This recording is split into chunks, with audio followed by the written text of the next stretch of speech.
All right. Well, we are going to continue the Stoneforge Trials here with black-white tokens. You see here what it's kind of hard to find I don't know a stock list of black-white tokens. Black-white tokens is not really a stock deck, but just again stretching my deck building muscles here. Kind of starting with a pretty obvious core: Intangible Virtue, Bitter Blossom, Lingering Souls. Got some Spectral Procession in the mix, and then. Like with the Stoneforge Trials, we're just trying to slot Stoneforge Mystic and a couple of equipment, a couple swords and a Batter Skull. Still not sure what really the ideal configuration of swords is here. Fire and Ice obviously great. Feast and Famine. I don't know if we're really going to be able to make take too much advantage of untapping all our lands, but we're gonna give this a try. We're gonna see how it goes.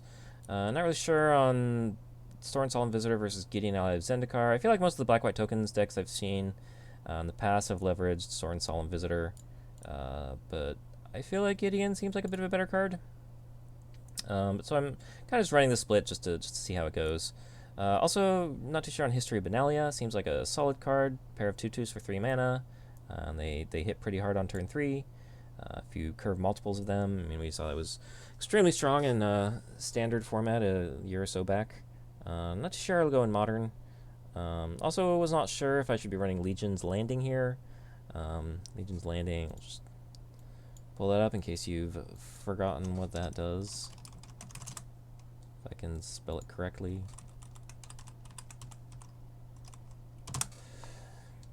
Just a 1-mana enchantment.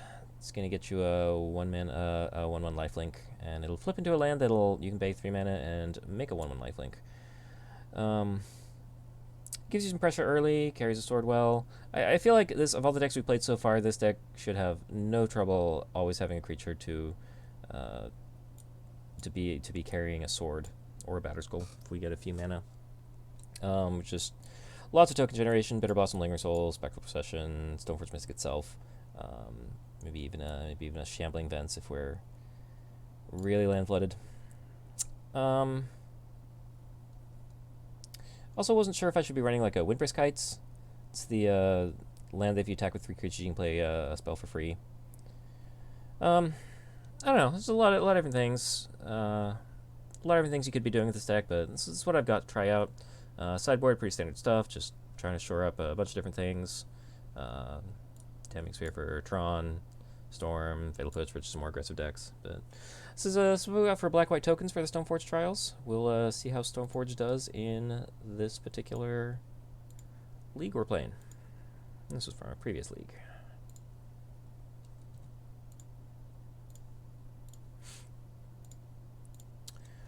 Really excited to be continuing Stoneforge Trials here.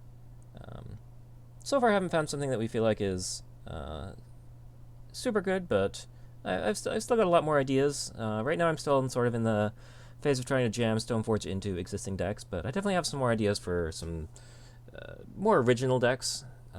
Decks maybe a bit more built around Stoneforge, or just trying to build decks to minimize the weaknesses that we've seen so far and of Stoneforge decks, and really try to pull out the best Stoneforge deck that we can. So we are definitely not done with the Stoneforge Trials here. This hand, I don't think we can keep a 1-lander. Got a pair of Intangible Virtues with just a Spectral Procession. Yeah, we're gonna have to send this one back. This one, at least we got 2 lands. I think this hand will be good enough to keep. Got a good amount of token generation here, so I think we'll ship back the Bitter Blossom. I totally meant to send back Spectral Procession. That was... Okay, well that's interesting. Yeah, no, Bitter Blossom a great card here. I don't know why I wanted to send that one back.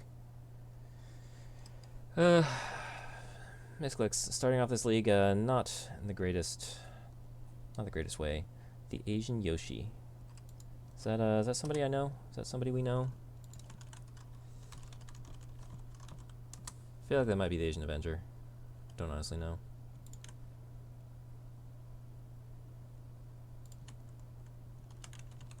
They're on MTG Goldfish. Anyway, yeah, goodbye Bitter Blossom. I don't know what I was thinking. I meant to send the Spectral Procession back. Okay, looks our opponent on, well, Verdant Catacombs into Arbor Elf. Our Ralph makes me think Red Green Ponza. Verdant Catacombs not a card I would expect to see there. I guess they're just running some off-color fetches.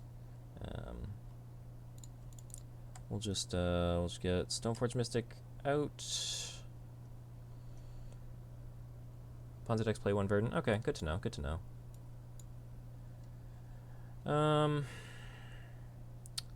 As far as what we're picking up here,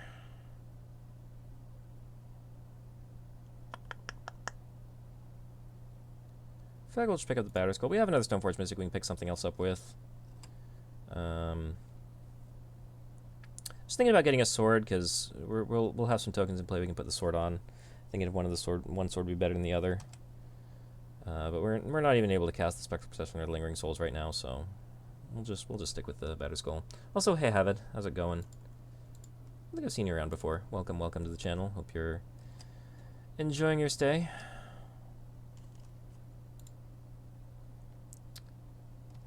Opponent getting some good value off Seasoned Pyromancer. I should update this stream title. We are no longer playing Eldrazi Taxes. We are playing black-white tokens. Okay, so we hit our third land here, which is pretty good. Are we going to want to put this Batter Skull into play instead? That seems pretty reasonable. That way we'll also be able to hold path open for whatever our opponent might be able to do with all this mana they've generated, if they've got a Gargaroth or some such.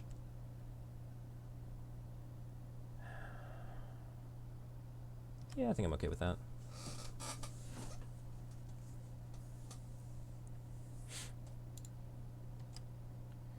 11 Intangible Virtue here. Our opponent attacking with the Seasoned Pyromancer would be really interesting. They know we found the Batter Skull, right? We did reveal that to them.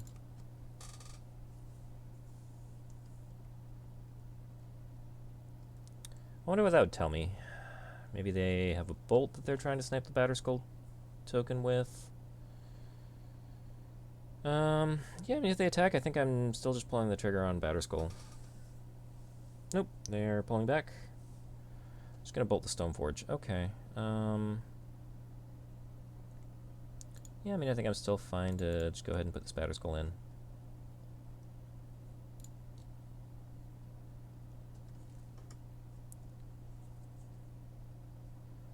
Still have another backup Stoneforge that can go get something interesting if that's what I want to be doing.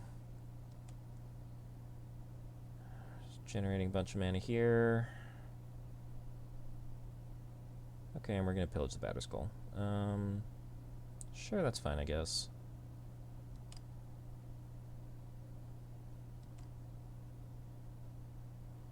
Do I want to path something? No, I think I want to hang on to this path. Opponent could have any of a number of pretty scary things later on that I'm going to want this path for, so this is fine. This is fine.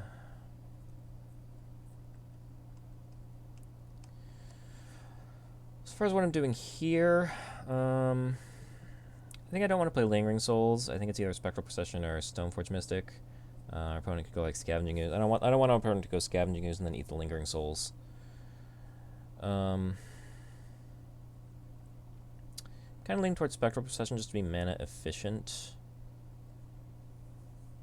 It'll should also hold back all those Arbor Elves effectively. So I think I like that. Then if we're able to draw land, we'll be able to do pretty well with Sorin's +1.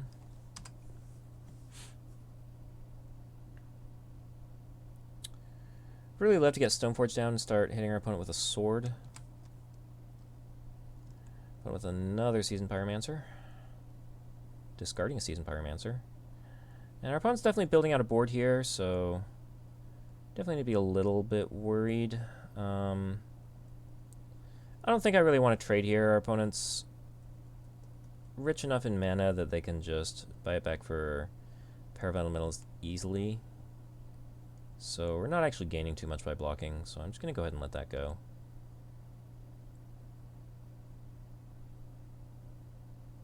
It looks like our opponent not drawing too much because they had access to plenty of mana and they could have cast pretty much whatever they wanted. Storm would go to 5 here. We could attack for 6 in the air, but then Storm would just die on the backswing. So I think now we can just go ahead and play the Stoneforge. Still not entirely sure which sword we want to be getting. Fire and Ice going to let us snipe down some of these creatures and draw some cards. Feast of Famine. I think we'll get more mileage out of Fire and Ice here. Let's go ahead and pass here. We'll have Path up for something. Next turn we should be able to trigger Sword of Fire and Ice. Our opponent is going to go ahead and buy back some elementals. That's fine.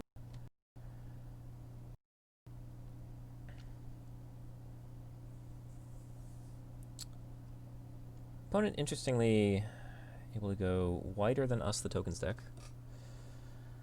Probably your biggest problem with the Ponza deck at the moment. Top deck's so poorly. Yeah, Ooh. Opponent going to be able to stomp the Stoneforge Mystic. Yeah, we can't do too much about that. Yeah, I have not played Ponza myself, so I don't feel like I can comment too much on it. Feels like they're doing pretty alright here, though. I think I'm going to... Let's see.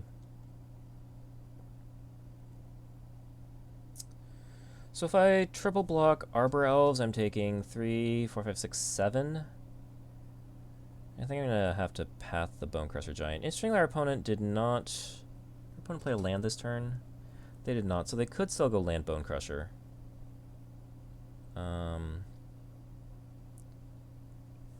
Let's think about this. If I draw land, then I could go land, play Sword of Fire and Ice, equip Sword of Fire and Ice. I don't know if that's getting me too far. Maybe I just need to be playing out tokens to trade.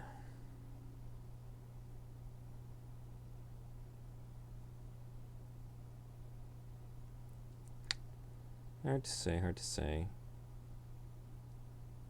I think I have enough good top decks I can play pretty defensively here. So I think I'm actually going to path a Seasoned Pyromancer. Just to try to soak up as much damage as I can. And we'll just go ahead and block the Arbor Elves. That'll cut off a lot of our opponent's mana. Still have 5 in play, so should still be able to play pretty much anything they draw.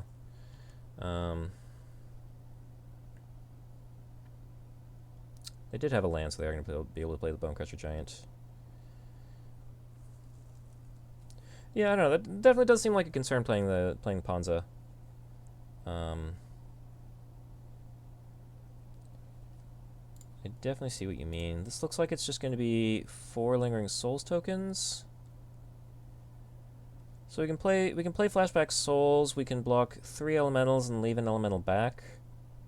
So we'll take 6 to 5, but then we can equip the Sword of Fire and Ice to our last Lingering Soul. I think I like that.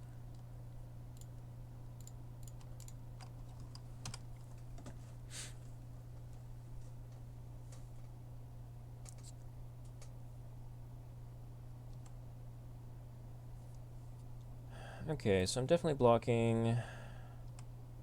Let's see. So if I do something like this, I'm taking 7 to 4. Could also just chump this. This isn't trample, right? Yeah. This would have me taking 4 and leaving 2 spirits up in case my opponent has a removal spell. If my opponent has a removal spell, I'll just save it for when I try to equip the sword. Though, so I think I don't get anything by trying to leave 2 blockers back. So I think I block like this, and then just have, ideally, a spirit with a sword on it for next turn.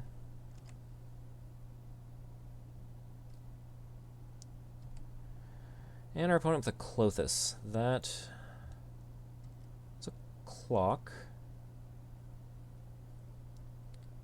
I think we can still deal with that, though.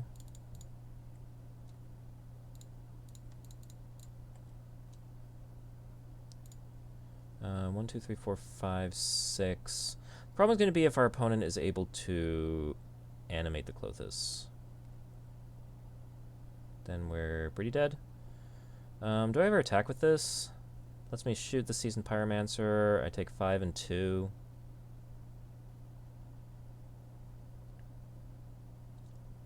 I think actually, yeah, I do want to attack with this. 5, 2. It's actually kind of close. I think I want to attack with this because then I get to hit the Seasoned Pyromancer. That takes away 2 Devotion, and it makes it much less likely that my opponent's able to turn on Clothis. I'm going to be going to 1. But one of the big advantages here is that if I hit Path to Exile, I can pass something, although I'm only saving 1 damage. So maybe I actually just sit tight.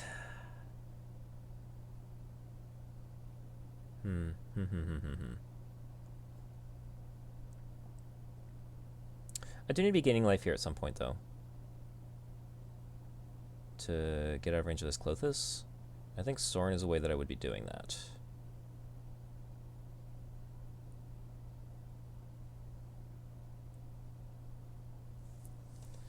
Attack, kill this. Take 7, go to 1. Next turn, play Sorin. Go to 5, kill the Elemental. Then I'm dying on the backswing. I think I have to just sit tight. It's a tough spot to be in.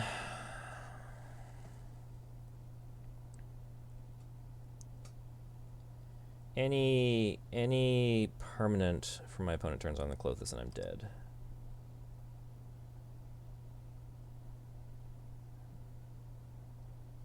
That is not a permanent, but it's just as good.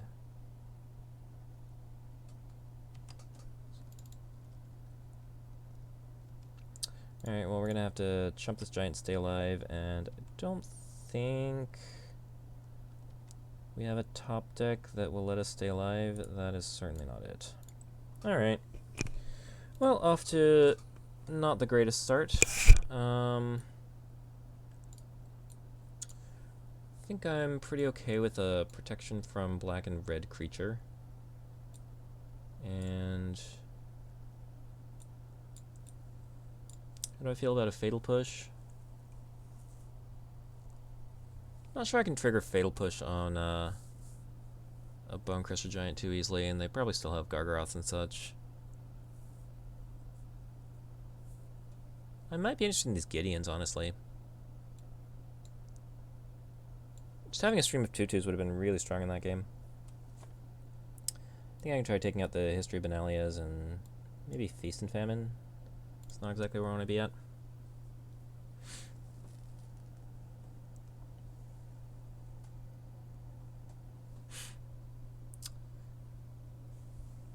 Right.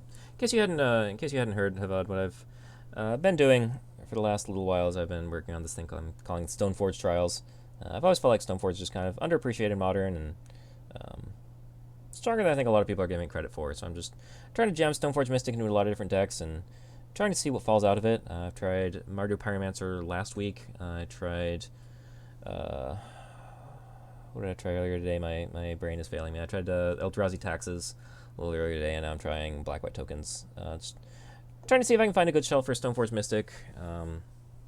Trying to prove, honestly, that it's better than everybody else gives it credit for. See if black-white tokens is the deck for it. Sand looks okay. I'll be able to get a Bitter Blossom out. Still would like to find an equipment.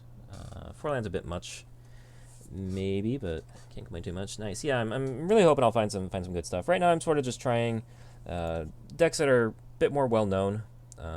Just trying to jam these 7 cards in and see what falls out. But hoping on trying some building some actual decks of my own. I'm thinking about trying to build some sort of Abzani mid-range deck. I feel like Lingering Souls with Stoneforge Mystic should be pretty good, and just fit around a mid-range shell of, you know, some maybe a Siege Rhino, some Scavenging Oozes, stuff like that, Thoughtseize. We'll see what falls out. Thoughtseizing here. I think I've got the Glorybringer pretty well covered with Path to Exile. Don't really care about a lightning bolt, so I guess I'm taking a Seasoned Pyromancer. It's kind of tempting to leave 2 Seasoned Pyromancers, though, because then often one has to discard the other. I think that's just getting a little too cute. Yeah, Siege Rhino. It's used to be quite the card. Don't know how much it's doing right now, but we'll see. We'll see. These are all just thoughts. All right. Bitter Blossom coming back to play after we accidentally bottomed at game 1. And our champion should be pretty nice to offset the life loss here. Looking like a strong start for us this game.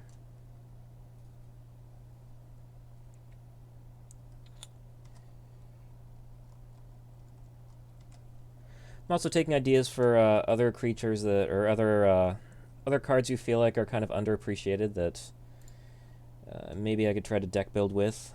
I feel like Stoneforge Mystic is the most obvious one. I'm kind of thinking maybe Collected Company. I might go into Pioneer for that one. Might try to do something with Companions, but if there's a card that you feel like is underplayed or underappreciated in some format, I'd love to hear about it.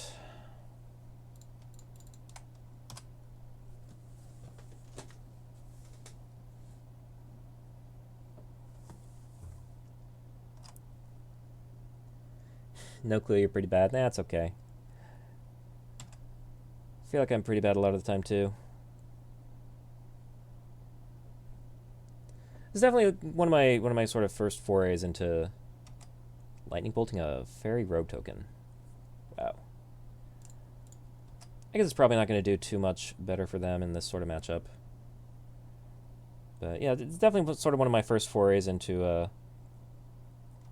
brewing, deck building. I'm definitely much more the person to just grab a deck off MTG Goldfish or what have you and just play whatever the best people are playing.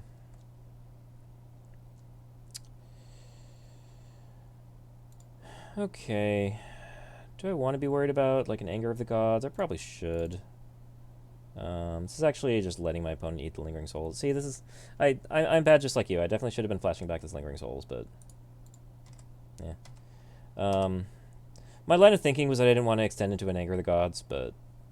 and so I wanted to play the pro-red creature, but... this close is just going to eat the Lingering Souls, so definitely a mistake to not flash that back there. Oh well. Still feel like I'm doing pretty well. I feel like this Bitter Blossom will go a long ways. If I could just find an equipment, that would be really great.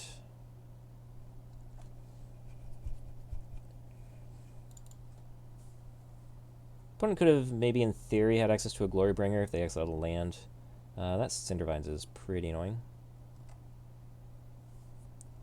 It's going to take care of the Bitter Blossom. Yep. Yep.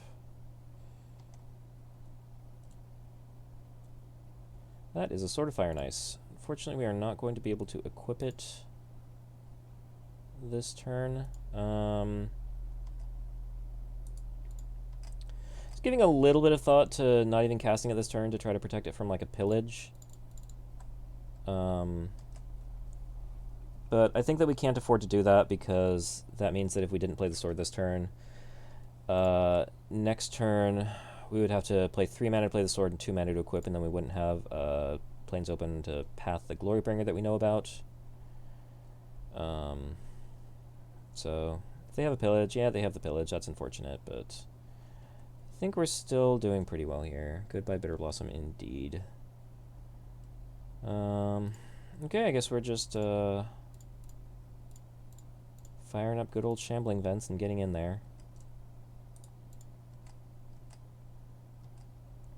Not honestly the worst place in the world to be in. The life gain from Shambling Vent is going to negate the life loss from Klothys. This I assume is going to be our opponent casting Glorybringer, which we've got covered, and then we're going to be able to swing in for 4. If our opponent's shocking here. Our opponent is not shocking here. They found the Anger of the Gods. Okie doke.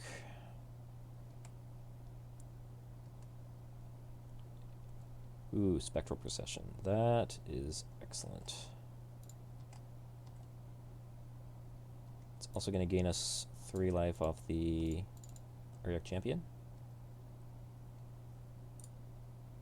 Always yields.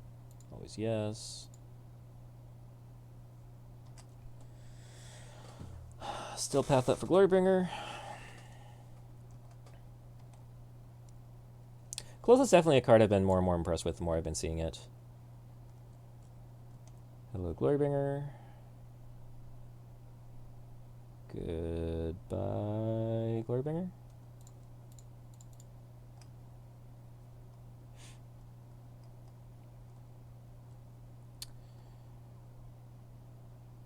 Now we just need to keep getting in there. Another path, good. Should be a good insurance policy against anything our opponent might find. Take us a couple turns here, but I think we're in pretty good position here. Opponent does have a Seasoned Pyromancer in the yard. They can buy back a couple elementals. Have a Seasoned Pyromancer in hand too. That could be pretty good.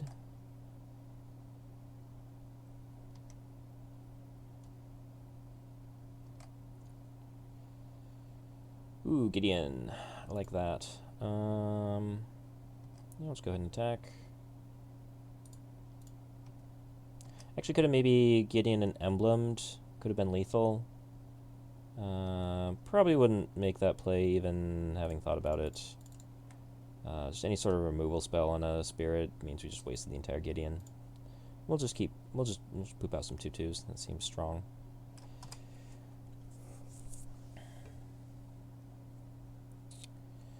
Yep, there's some elemental tokens. Perfectly fair.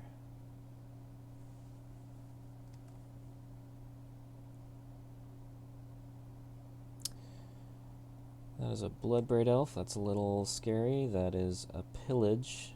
Don't care too much about that. It's going to eat our Shambling Vent, which is kind of sad, but what can you do? That's going to turn on the Clothis.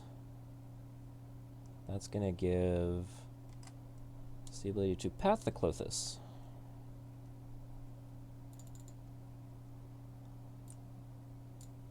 Which seems like a good deal to me.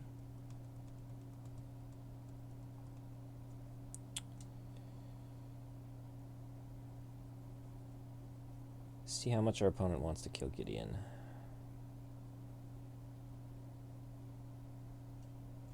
Okay, we're going to go ahead and go to blocks. Then we're going to make sure we path before damage, so this Clothis is still a creature.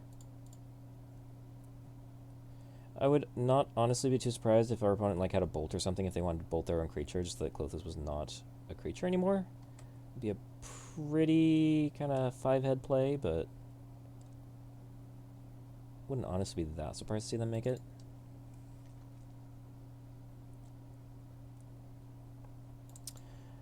Should go ahead and maybe thin our deck here.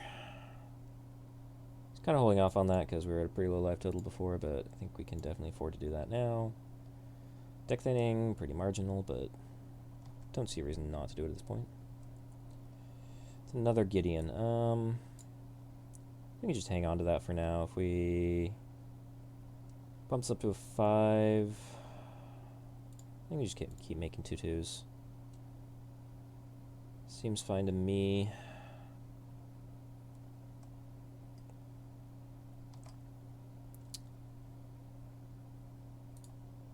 I'm actually going to hold back a little bit. This isn't going to change our clock at all. And this lets us protect the Gideon, barring anything from our opponent.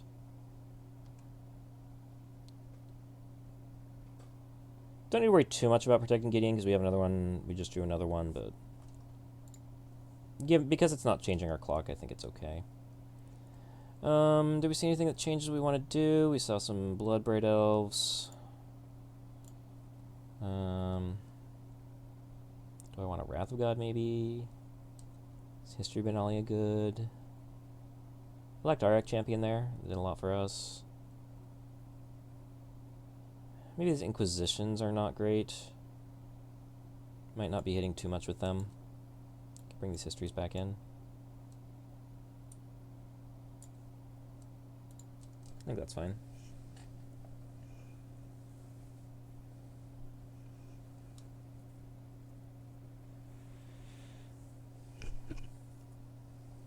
wonder if our opponent left Blood Moons in. It's definitely something you should always think about when you're playing against Ponza. Might affect how you fetch with Marsh Flats. We're not running that much black here, but definitely a good deal of non-basics, so yeah, we should definitely be thinking about Blood Moons. We are a mostly mono-white deck, but still just a lot of Concealed Courtyard, Godless Shrine, Isolated Chapel. This is a fun favorite card of mine. Creature you control gain Death Touch and Lifelink until end of turn.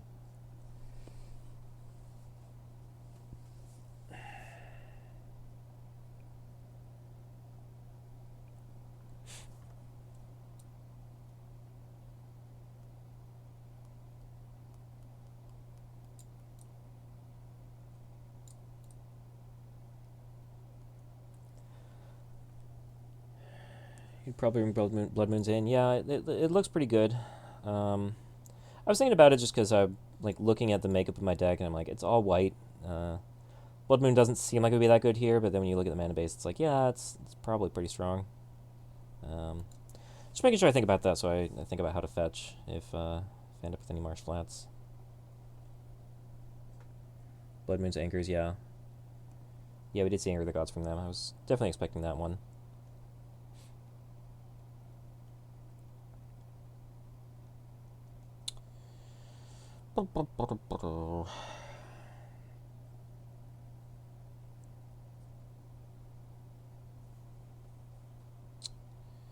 Alright, opponent took a little while there, so maybe making some changes.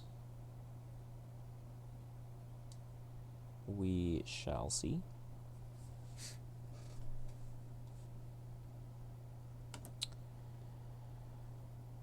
This hand is weak to Blood Moon, but we got some Thought Seizes, so I think that's fine. We'll get Bitter Blossom out. We'll take a lot of damage from our lands. I think that's okay.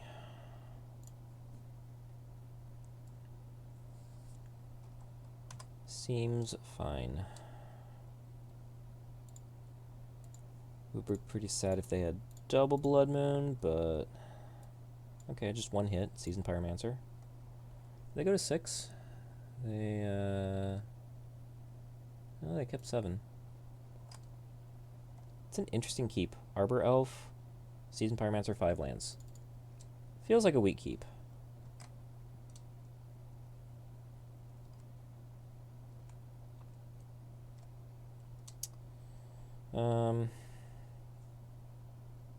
Really may just never be casting this other Thoughtseize then. Yeah, we are going to take a bit of damage here. Intangible Virtue should be pretty good in catching us back up. And if our opponent bricks for any amount of time, I think we'll be pretty good here. Vault might be able to buy some time back.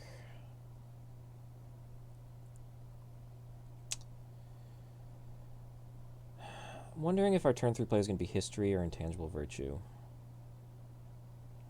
We'll wait and see what the board looks like then, obviously, but History Benalia means we're going to take an extra 2 damage from Shocking, but we'll get a 2/2 in play. Tangible Virtue is going to make the 1 fairy that we have in play better.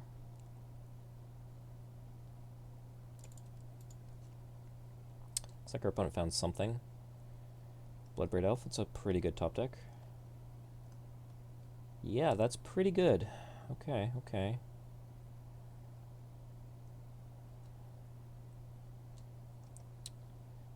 Alright, well I think we want to play History, get a 2/2 into play to be able to block the Bloodbraid.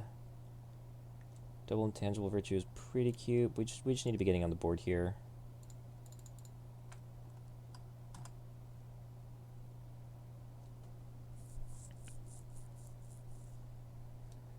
We'll go Night Block Bloodbraid, Fairy Block, Fairy Chump Giant.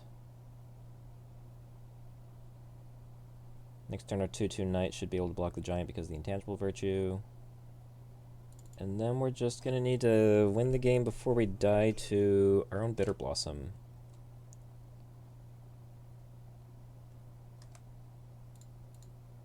Which I think we can do, especially with the Intangible Virtues. We should be able to put out a fast enough clock. It's just a matter of, is our opponent gonna, what's our opponent gonna be top decking? We know they didn't have much. That's fine.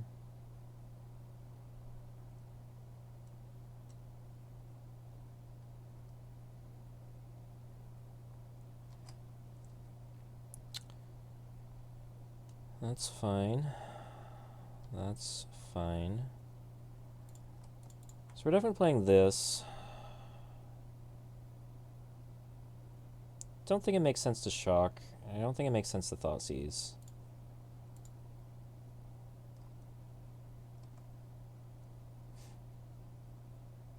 So I think this is fine. Then, let's see, our opponent's making some elementals here.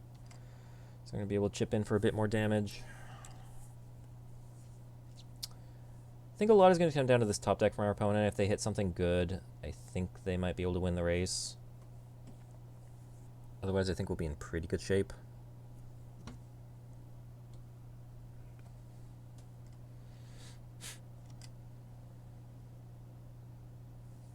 Sure. We will make the obvious blocks. We're at 6. That seems fine to me. That's fine, I guess. Can't complain too hard.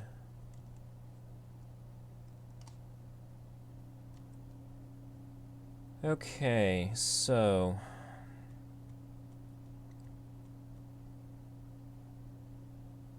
if I play the Intangible Virtue, I attack for 6 and then 9. Attack for 6, go to 4, attack for 9, go to 3. So that should be fine.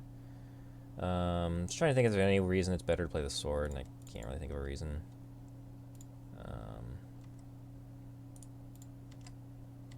Sorry, I'm attacking for 3 and then 6. I was pretty far off on my math there. So I'm gonna go to 4, attack for 6 to 8, go to 3, attack for 9 for lethal. I think is how that's gonna work out.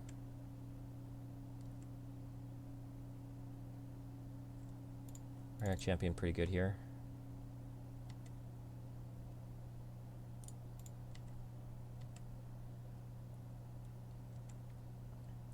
Big worry here is that our opponent has a bolt, and they'll bolt us in our upkeep after we get a Bitter Blossom token with the Ariok champion trigger on the stack. It's definitely a way we can lose.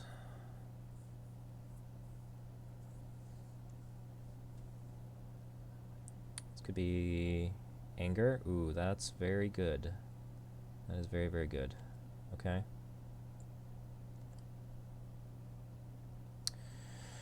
Okay, so yep, good to have you, Havid. Feel free to throw me a follow if you want, or feel free to check out my YouTube channel. I think it's linked down on Twitch. I put all the VODs of everything I stream on Twitch up there, so great, love to have you. Feel free to check out my YouTube too if you want. It's everything I stream, and if you want to see how the rest of the Stoneforge Trials go, just feel free to check it out. Love to see you there too. Have a great night, Havid. Alright, so here I'm trying to think about if I want to fetch with this Mars Flats. The reason to do that is that if I get untapped land, I can go sword, equip sword, and have sword on the Ariok champion, which would be really strong. I think I need to do that in order to have a fast enough clock. Actually, my clock doesn't really matter because the Ariok champion is gaining me life off the Bitter Blossom tokens. So I think I do want to fetch.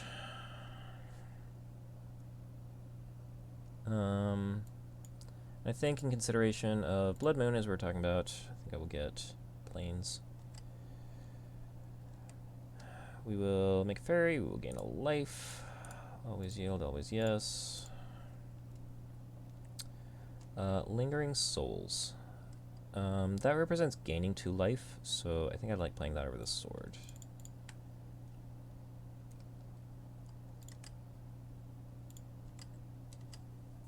It's also just a lot. It's 6/6 power toughness. Pretty good. I almost wonder if I should have left the Ariok champion back to block against something. Don't know.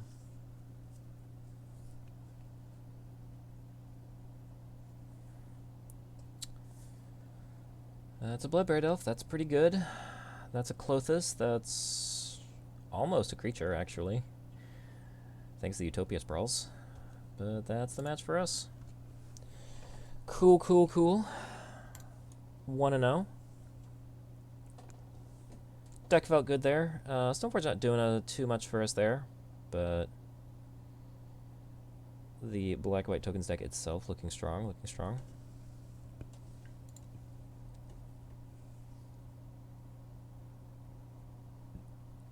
Fired Rakul. Not Emrakul, but Fired Rakul. We will go first.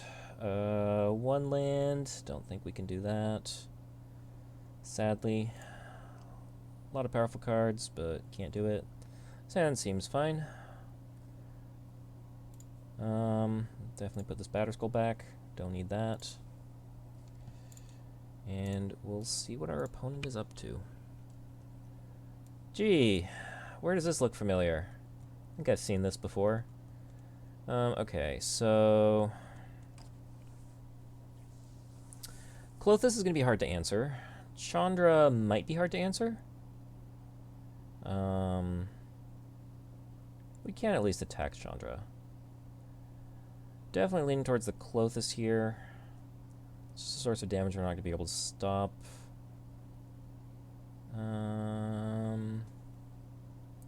Pillage is also worth a consideration. We're pretty land light, and getting pillaged would be pretty bad.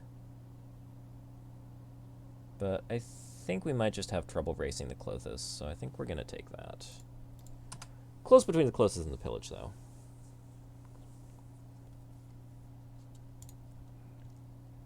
If we hit another land and we can get the History Benalia down before the pillage, I think we'll be fine.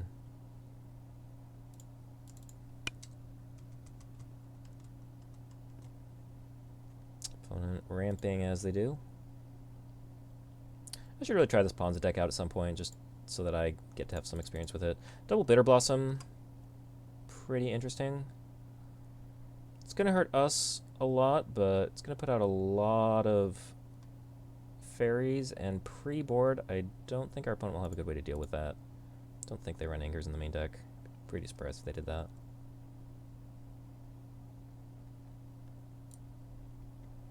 Loving these completely mismatched lands here.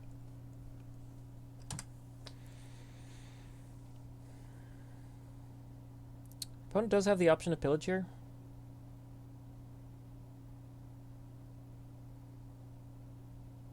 Do another Utopia Sprawl.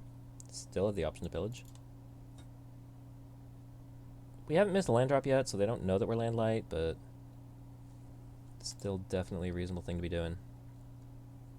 Come on, land. I can just always yield to this.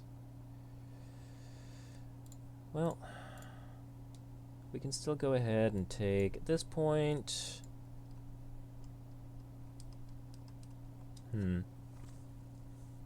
What do I take at this point? I think Scavenging Ooze is not too important.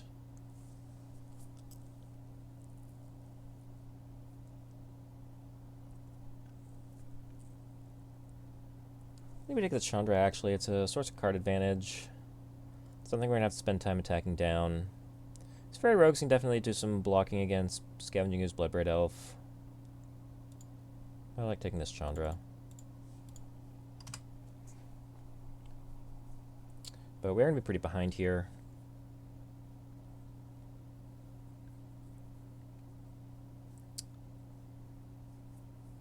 Wonder if, in retrospect, we should have taken the pillage.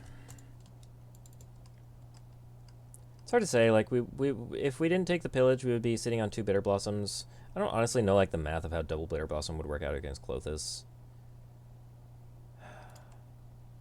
I feel like we probably win that race. Opponent just going off with all the Utopia Sprawls. It's kind of insane. I still don't, like, hate our chances here. Like, we need to hit land. But, I mean, at this point, double Bitter Blossom is probably pretty bad for us. They're hitting us with the bolts. It's kind of interesting to me. I mean, next turn I'll be able to double block with these fairies and take down the Bloodbraid. They just got Ooze and an Unknown.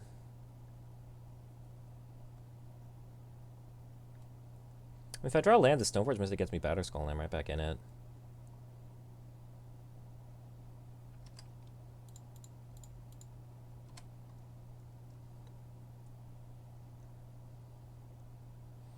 Another last card is Scavenging Ooze, and they've locked themselves into making a whole lot of red mana, so they're not going to be able to eat too many creatures. I guess there are not that many creatures. Only 2 creatures to eat.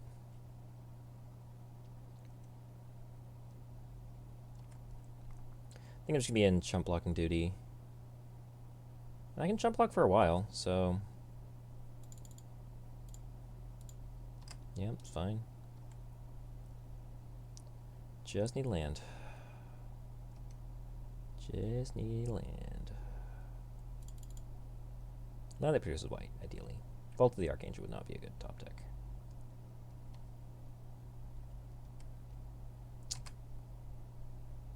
Still no luck. Still no luck. Alright, we need to fade a few draw steps here from our opponent. This does not look like fading a draw step. Yeah, that is not fading a draw step. It's actually lethal for opponent exerts.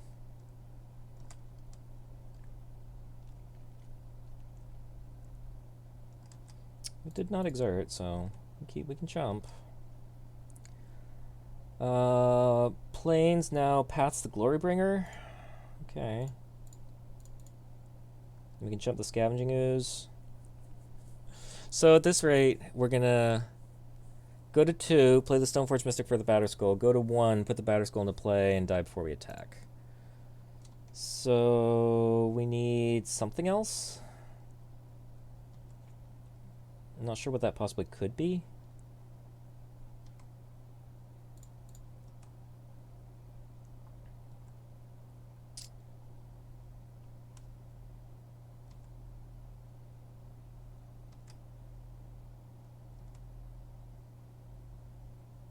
There's that.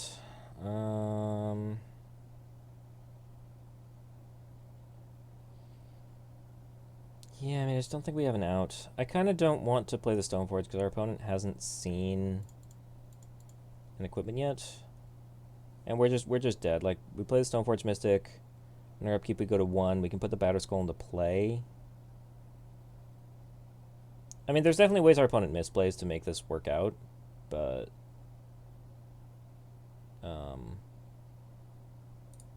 yeah, I'm just gonna concede and not show our opponent Stoneforge because I don't think they've seen it.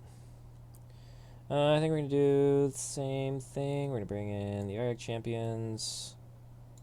We're gonna bring out the Inquisitions. We can bring in the Gideons. I think we can take out... what did we take out last time? We take out the Sword of Feast and Famine. I'm still really not sure. Despite this whole Stoneforge Trials thing, I'm still not really sure what swords we should be using. And Sword of Fire and Ice and Batterskull are the 2 equipment that are pretty obvious, but Sword of Feast and Famine, I'm not too sure. I don't feel like I'm super able to take advantage of untapping all my lands, and opponent discarding card is certainly useful sometimes, but I don't know. We'll see. This hand looks fine. Not much to do for a couple of turns, but we've got some haymakers here.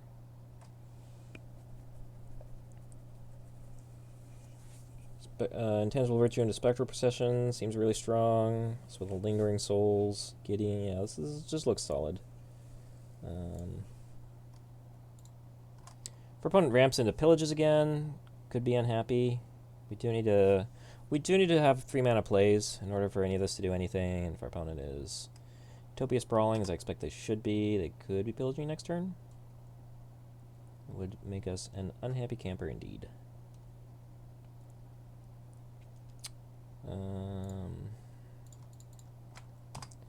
Drawing a land there, though, good for not hitting that plan. Also good for not getting Blood Mooned.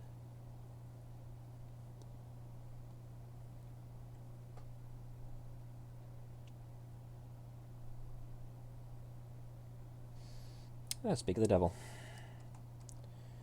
Okay, so, yeah, Gideon, double white, definitely a bit more vulnerable to that than I thought we might have been. But we are going to be able to play... Well, we'll play Intangible Virtue. We'll have some 3/3s.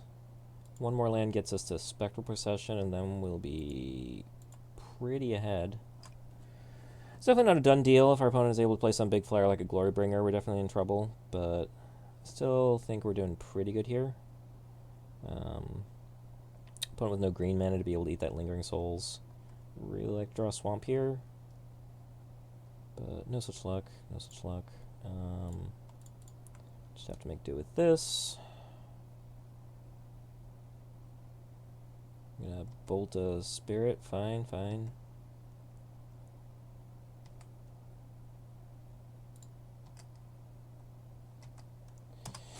Spectral Procession here, I think, is what will really put this game away.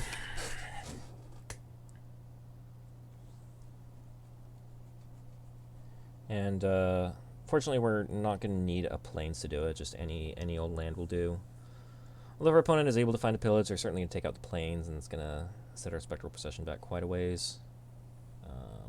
Plains with us play Gideon, should be great.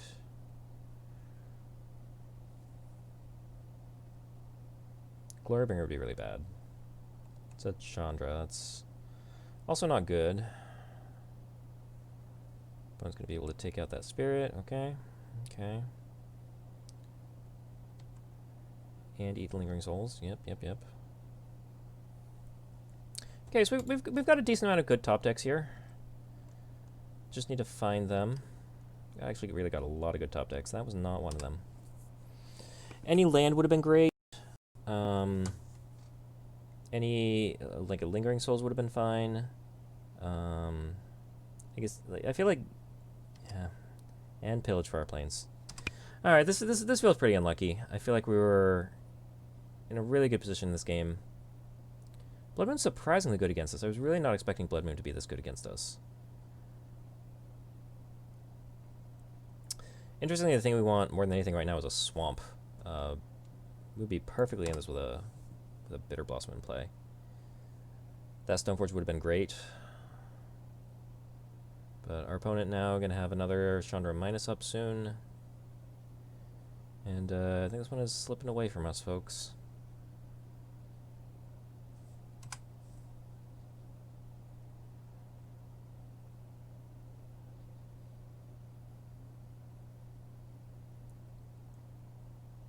There's a Glorybringer. Yeah, yeah. This one is not working out.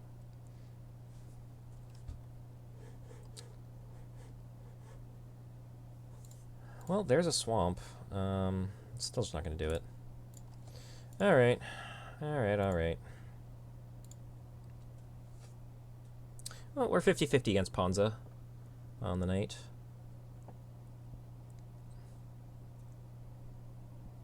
Still have not really gotten to see Stoneforge Mystic in action too much with the Black-White Tokens deck. But I feel like this deck is showing the most promise of any of our Stoneforge Mystic Trials decks so far. I feel like we're really not having trouble having creatures in play. Just when all your creatures are effectively creatures, or just making multiple creatures, it's kind of what you'd expect. I'm liking this hand. Disruption creatures and equipment seems fine.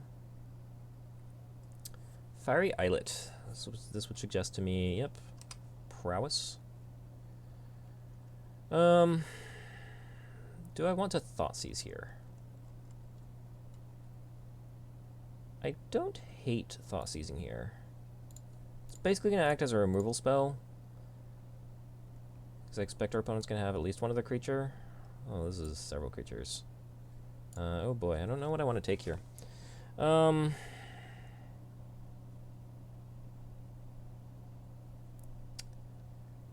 I think... Ooh, man. I really don't know.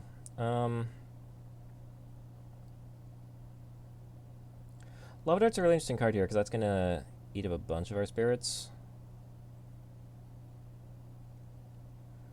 I have a path to cover one creature, so I think I just kind of want to take... I think I want to take the Sprite Dragon, and I'll have path for the Storming Entity.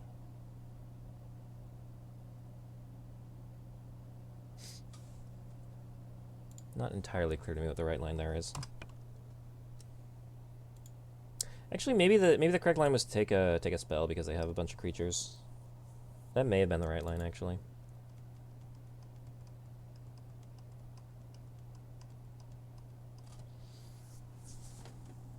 May very well have been the right line. I like my position if I can have the time to deploy all my cards. Sword of Fireness especially is going to do a good job here. I'm going to have lots of blockers. Our opponent also only on one land, very relevantly.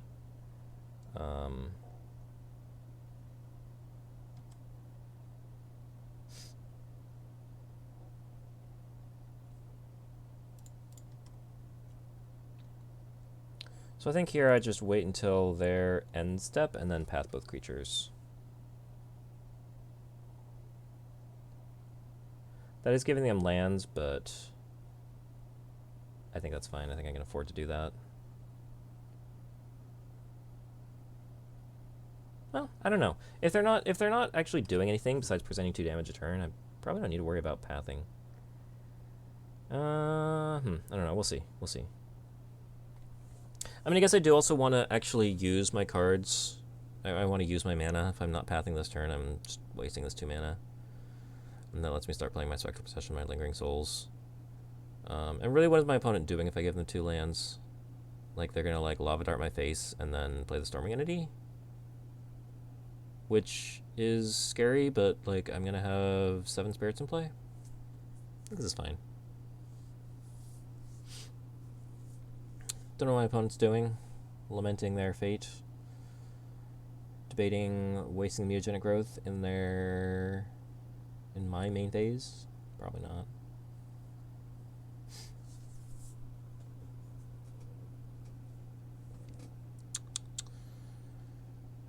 I would really love to get the Sword of Fire and Ice in play. Not too sure if that's going to be a thing or not.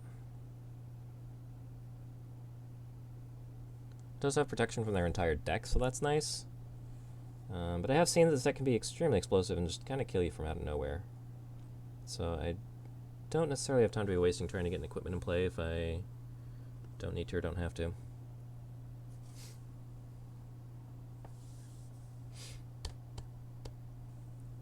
Opponent, maybe, I don't know, maybe disconnected here, maybe just AFK. Don't really know.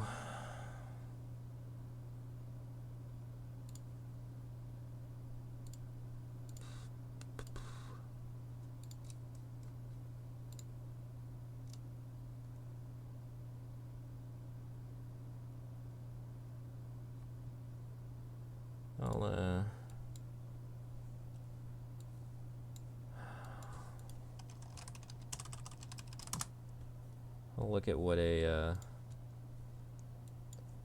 blue-red prowess deck is looking like in the meantime.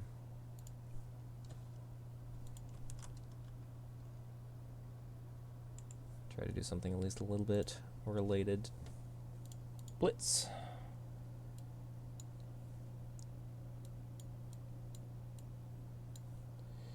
Force Whisper, Force Soulscar Mage, Force Bright Dragon. Opponent running the alternate art version. Force Storming Entity. Yeah, this looks like a pretty stock list.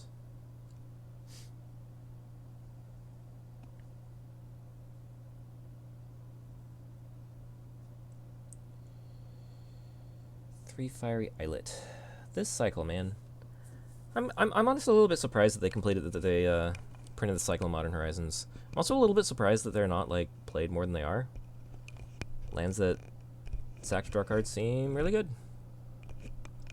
To be fair, they do see a lot of play, but I'm surprised they don't see more.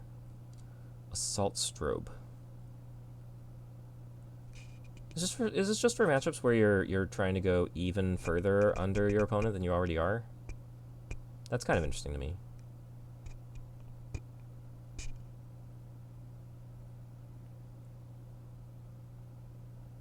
A lot of the rest of this makes sense to me. That's really interesting. I guess just for matchups where you don't expect your opponent to interact with you, sort of like combo heavy, like ad nauseum maybe. Yeah, I guess that's it.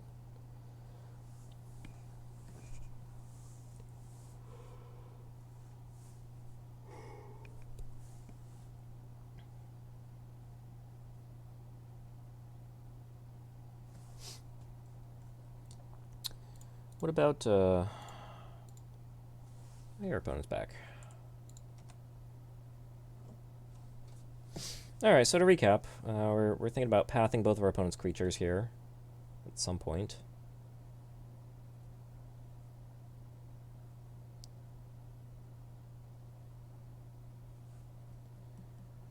Are a little concerned about giving our opponent more lands when they seem to be stuck on one. They do appear to have found a mountain. So I'm going to play this Dorat. It was a Dorat they must have top-decked. Okay.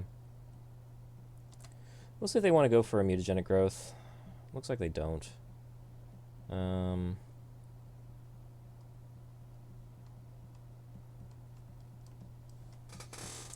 Okay, I think I'm gonna bite the bullet and path here, just because I need to be using my mana.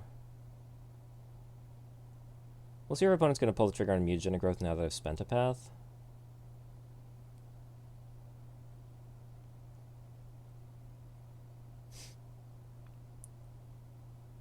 If I pull the trigger on another path, it's a little awkward because our opponent is able to go for mutagenic growth, and they know that there's not going to be a. They know they won't get blown out. Like, our opponent going for mutagenic growth here is like kind of exactly what we want. Because then we'll path the target and we'll get good 2-for-1 out of that. I guess 2 for 2 because they're getting a land. Yep, they are going to mutagenic growth. They're targeting the Swift Spear. So this is fine, this is fine. We're going to take 2 from the Soulscar Mage, but we're going to start putting a boatload of spirits into play. Our opponent's going to be able to dart and Storming Entity. I think that's fine. I think this is going to be Spectral Procession. Fetch a basic Planeskeeper life total high.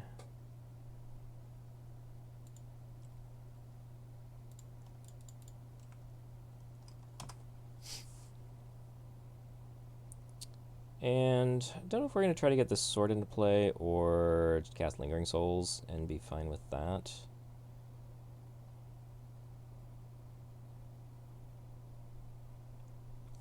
We can definitely let our opponent get through with a bit. Yeah, Lava Dart's going to clean up our spirits pretty nicely.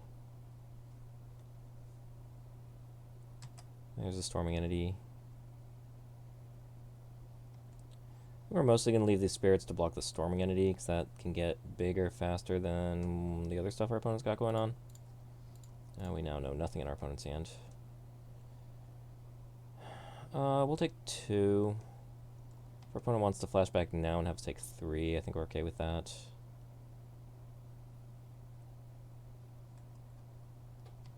Sure.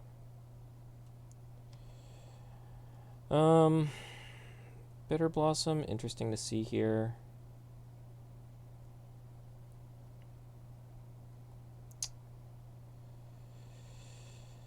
I think having blockers, well, this Lavadar makes playing a sword pretty sketchy, though, honestly, so I think we're just going to play the Lingering Souls and keep blocking. It's funny that we get a couple of different arts here.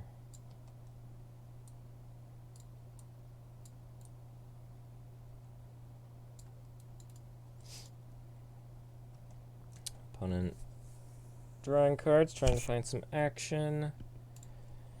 If we draw a land here, I mean, even if we draw a land, we're still not going to. There's a gut shot. This is going at our face.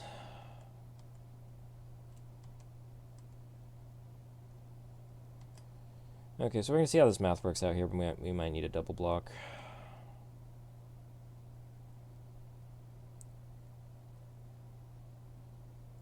Ooh, light up the stage. That would be why our opponent went face.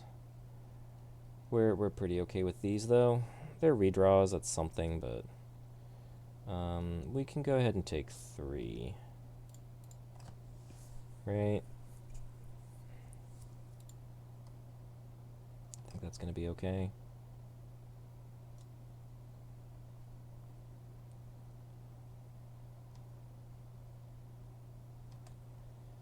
Okay, that's good. So we're going to play the sword. We can't equip it because of the lava dart. It's just not going to do anything. So I think we're going to play the sword and flashback souls. The next turn we'll definitely be able to get the sword equipped. So this is fine.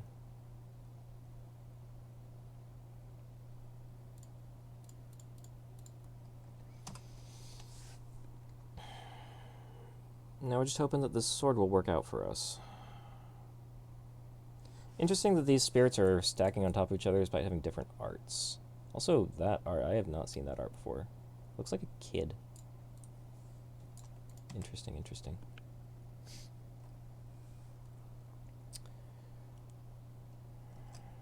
Yep, sack the fiery eyelet, play the other fiery eyelet.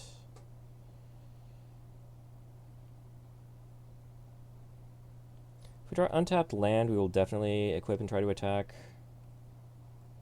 The problem if we don't draw land is that we can equip, attack, try to kill the Soulscar Mage, but then not going to be able to put the sword back on something in defense. I think we're definitely just double blocking here.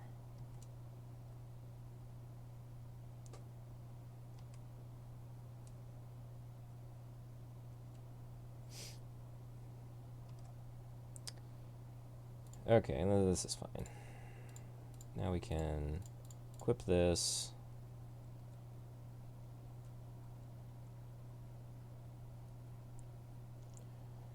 Opponent can lava dart, but we can still equip it. We can still equip anyway. That's fine. I'm actually pretty happy they're doing this now when they're not getting to attack. It is growing their Soulscar Mage out of. Oh, that was. Is that cast from hand? That's interesting. Okay, so they're actually going to be able to clean up all of our spirits. But we will make them sack all their mountains if they want to do this. Just going to make it quite a bit harder for them to do anything on our turn. But that could leave us with no spirits in play, which would be pretty awkward.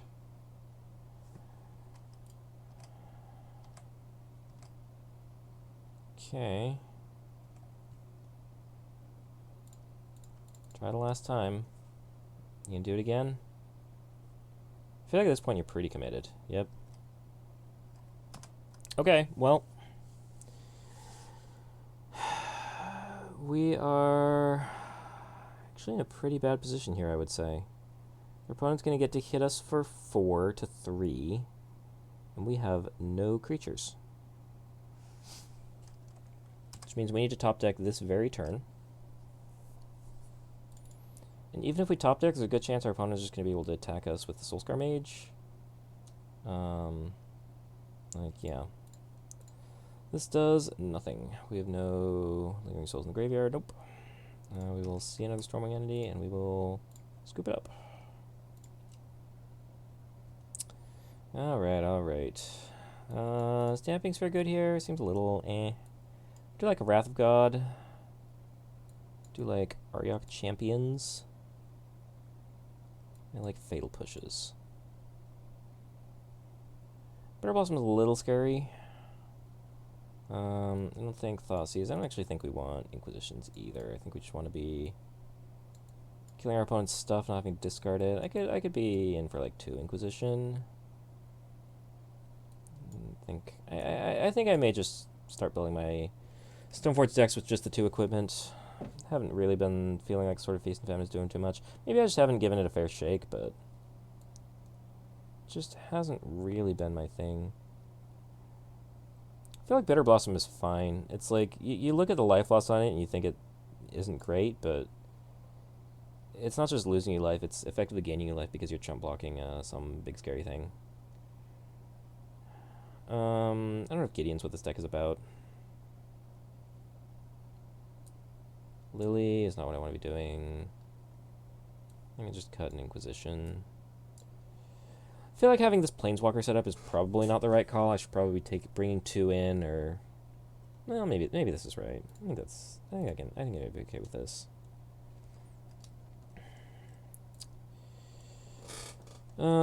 This seems fine. Yeah, this definitely seems fine. Removal for the first couple creatures. Be able to put a Bitter Blossom out. Path for a Stormwing entity.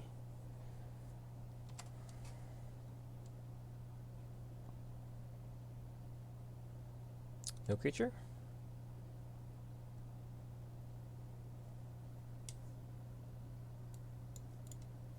No creature, apparently.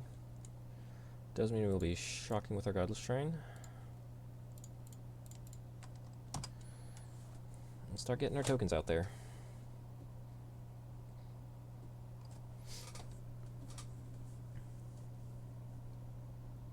I like our setup here. We're going to be spitting out a lot of 2/2 tokens. This Intangible Virtue is going to be really good against the Gut Shots and Lava Darts that our opponent is playing.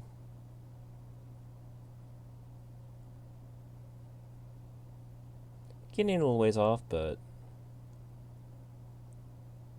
honestly, just the Bitter Blossom and the Intangible Virtue should be pretty good. With our Disruption, with our Fatal Push in our path, I think should go a long way.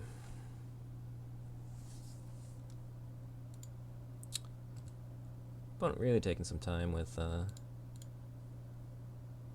don't know what exactly. We'll go back to browsing the modern metagame.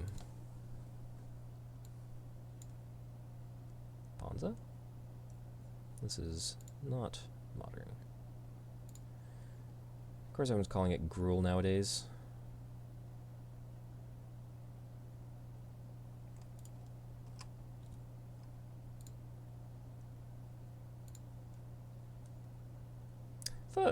Thought Ponza was playing more than 2 Gargaroth nowadays.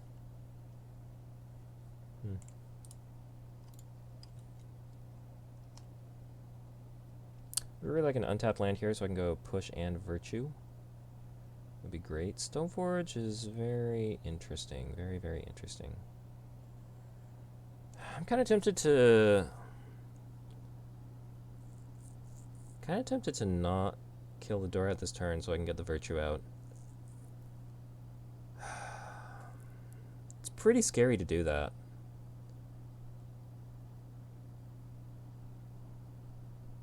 I'm not going to play the Mystic. I would play the Intangible Virtue.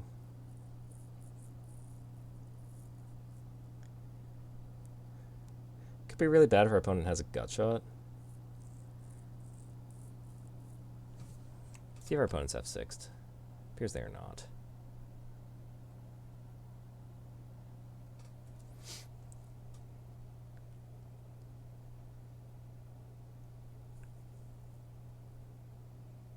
It's actually kind of silly, because like, if I played the Intangible Virtue, I could attack with the Fairy. I'd just be trying to 5-hit my opponent by seeing if they're F6'd.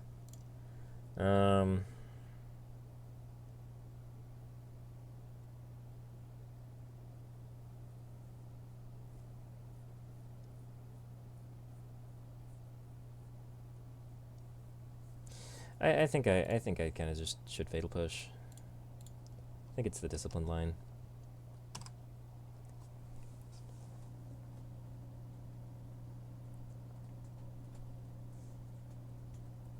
If our opponent plays a Storming Entity, I can get value off my other mana too by pathing, but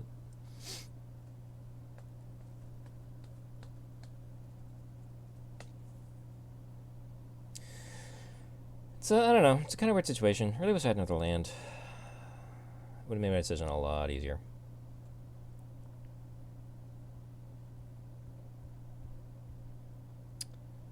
Okay, got another Dorat.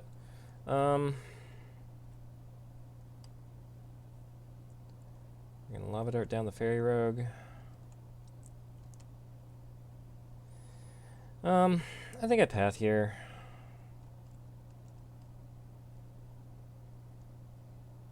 I would really like to be saving path for Storming Entity, but there's no guarantee that's happening. And just want to keep my life total high, especially with a Bitter Blossom in play. So funny that it says Sprite Dragon when it very clearly says Dorat, the perfect pet there.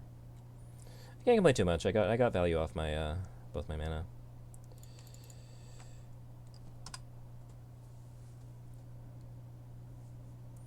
Opponent might flash back a Lava Dart here. Nope. Nope, nope, nope. So now that Brittle Blossoms being 2/2s, I feel a lot better about this game.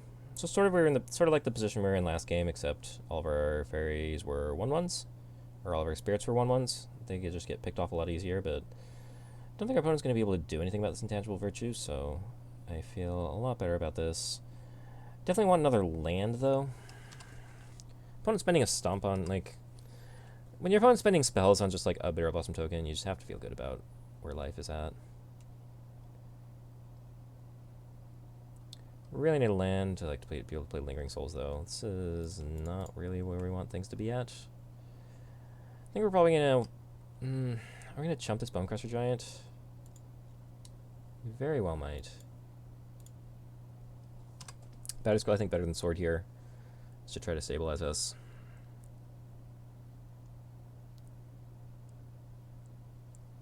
I don't think we're gonna have the mana to be able to mess around with the sword anyway, so if our Stoneforge dies, our Stoneforge dies.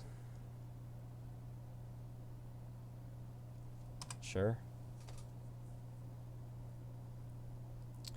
If our opponent attacks with the Bonecrusher, it's kind of tempting to not block, so we can try to double block with the fairies the next turn, but that can just get blown out by any like lightning bolt or something, so I think we might just be on chump blocking plan for a little while. So we get a land at least. Opponent just cantripping here a bunch. Good they're at least not getting prowess value off of this, or like Dorat, Sprite Dragon value. So I can't complain about that. Can't complain about the number of lands I have in play. We're not even playing against Ponza here. What is it with these 2 lands?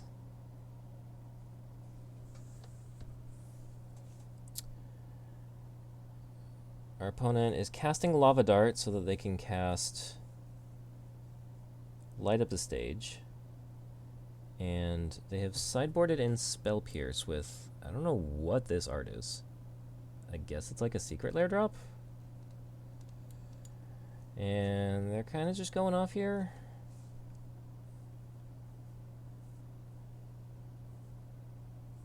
Not sure why they have a blue mana floating. I think they Manamorphosed for it. Why they Manamorphosed for it is less clear to me. Okay, we're bolting down not the Stoneforge, interestingly. Okay, well, can't block these. It just makes no sense. So I'm taking a hit.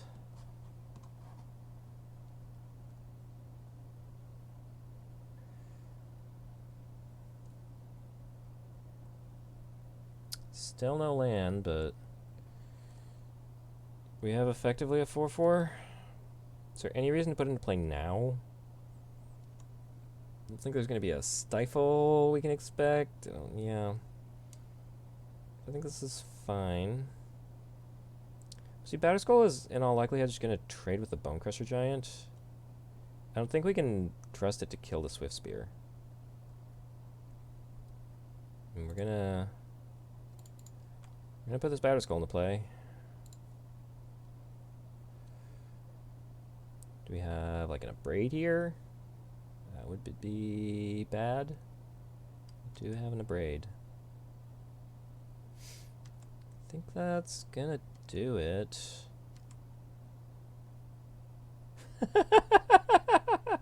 Oh, that's hilarious. That's hilarious. I did not know this would happen. That's amazing. I've never seen that before. Okay. There's no Lava Dart in our opponent's graveyard, so I think we can try to kill the Bonecrusher Giant. That is just absolutely amazing. It's a 1/1 germ. Never seen that before.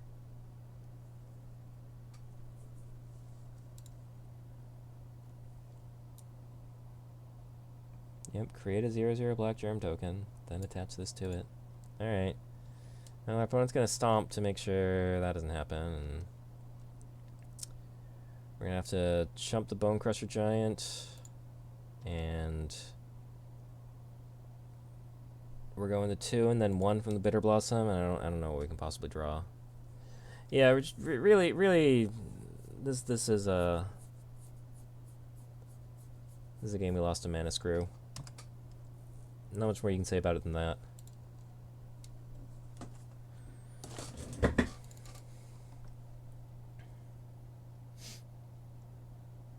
Yeah, I can just go ahead and pick my cards up.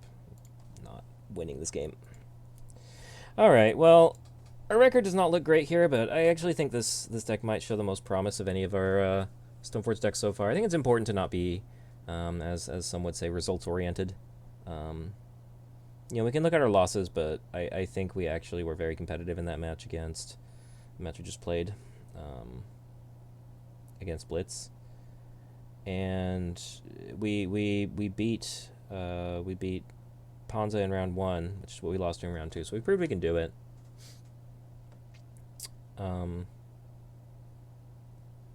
I just think the tokens are performing well, and I think it's just a really natural home for Stoneforge. So I'm actually excited to see what this deck can do going forward. I mean, we'll see how the last 2 matches go, of course, but unless I see some really glaring flaws in the next couple games, I think... I mean, it's only 3 decks we've played so far, but I think this would be a place I would certainly look to keep refining and keep trying to make something happen. I'm still, you know, I'm not... I'm going to be playing a lot of different decks for Stoneforge Trials over the next little while. I'm definitely not quite at the point where I'm like going to focus in on a deck and tune it yet, but I may get there. I will get there, just not yet. We've got at least a couple more streams of playing some new decks. We'll see. I've got a list of about a dozen decks to, maybe 10 or 12 decks to. I might not actually play them all, but I'm at least thinking about them. Things I have in the tank ready to go. I'll build them and see how they look. Copperline Gorge. This indicates Dredge to me. Yep, this looks like Dredge. How are we gonna fare against Dredge Vine? Okay, we're going balls to the wall here. Might just be dead to this. That's something. Yeah, we don't. We could use a path, but we don't have a path, so. Yeah, this is the sort of deck that people talk about when they're like, Batterskull turn 3 too slow. Like, yeah, sure, but this is not going to happen every game. And really, honestly, decks like this are not super... I feel like not super well represented in Modern right now. There's our path. Actually, I think we just play this tapped and path the Vengevine now. I think playing the Stoneforge Mystic is going to be... is not really going to do much for us.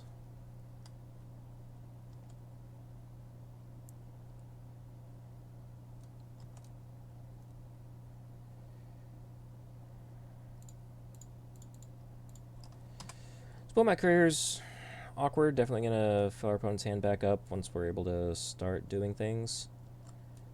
But we at least have a line here. We're going to play the Stoneforge and start blocking and try to get a Batterskull into play. This Inquisition is interesting. Am I supposed to cast it now? Or am I supposed to try to wait until my opponent pops Bowmats? I feel like if my opponent had something good, they would have played it already, so maybe I am supposed to wait.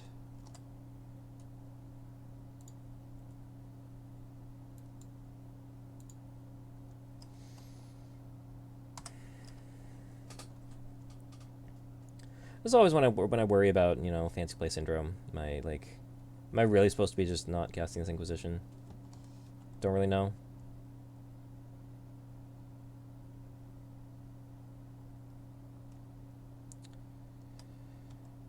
I feel like this deck should probably have black in it, so I'm definitely not too sure what to make of this. They might be missing a color. They might all sorts of things. Who knows? Yep, we're drawing some cards. They discarded... What did they discard? Discards 2 lands, yeah. Okay, so we'll take a couple here. Opponent's got a fresh new hand.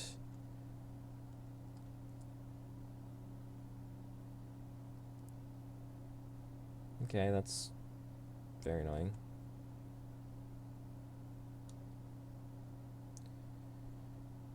And a Burning Tree Emissary. Okay.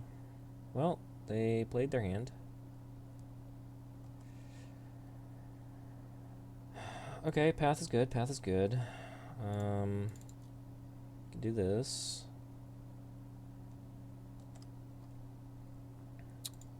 We can get a Sword of Fire, nice. And we're still in it, I think.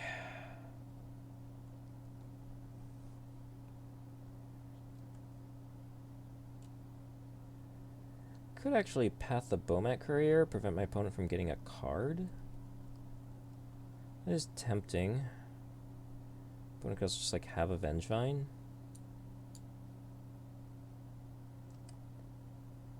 Ooh, that's pretty tough, pretty tough.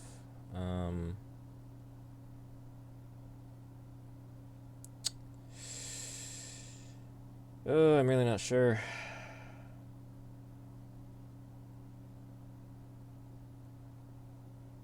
Not sure what I want to worry about here, really. It's a point of damage or a card. I think when I put it that way, I would rather deny my opponent a card.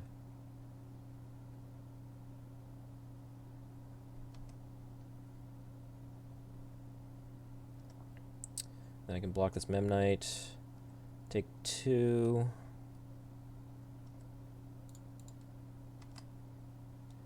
Really wish I had like a Lingering Souls or something to just chump for a while. Opponent got a Memnite. And probably nothing. So we can I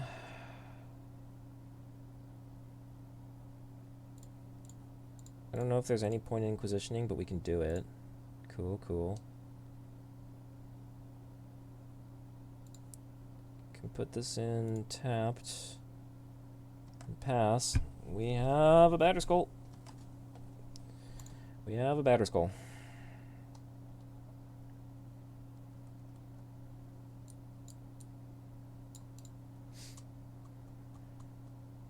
Cool.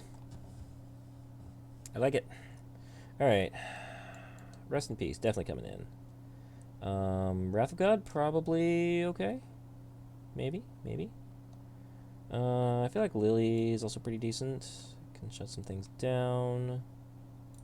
Ariak Champion, maybe not. I think Inquisition and Thoughtseize are probably slow. I mean, like, we might be able to strip out some. Yeah, I don't think discard is doing too much.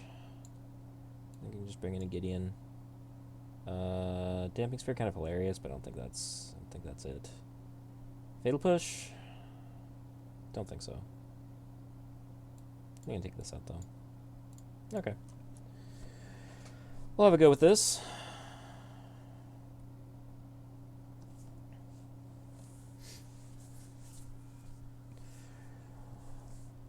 Finding that path to exile was pretty clutch, and I think Stoneforge is definitely making the difference in that game.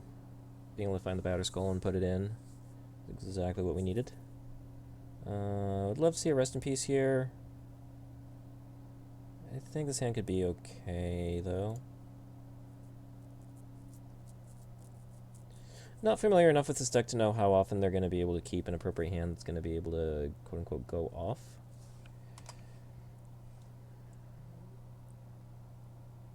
Looks like they're just playing a lot of cheap things for right now, though, so it's fine with me. Stoneforge will block them quite effectively.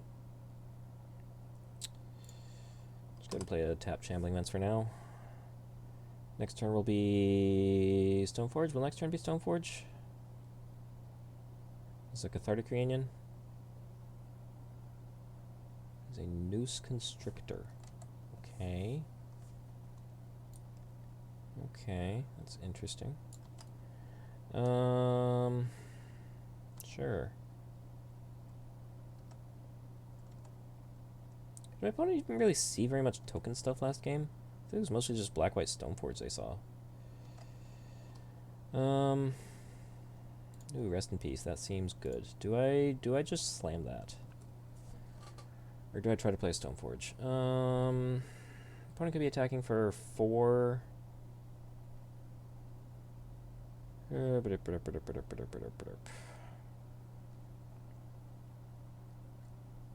Is the Batterskull plan going to work? If it doesn't work, how dead am I?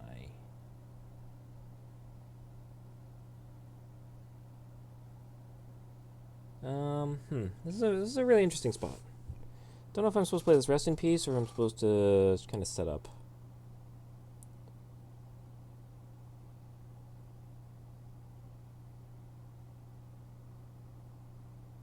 Don't know my opponent's deck well enough to know how important this rest in peace is.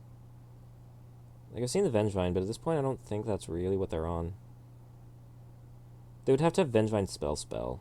I don't think I'm too worried about rest in peace. So in that case, it's Stoneforge or Bitter Blossom, and Stoneforge I think is just better than Bitter Blossom because Stoneforge is going to be able to block all the things Bitter Blossom could be blocking.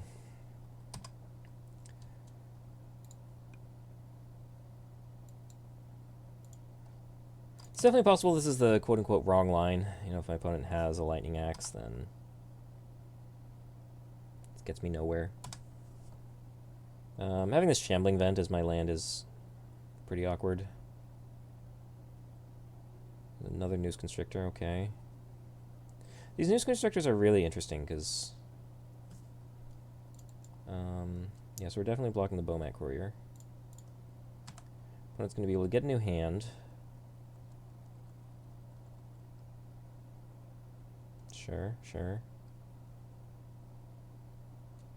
Yeah, removal spell would be good here. But we are going to be able to put this Batterskull into play.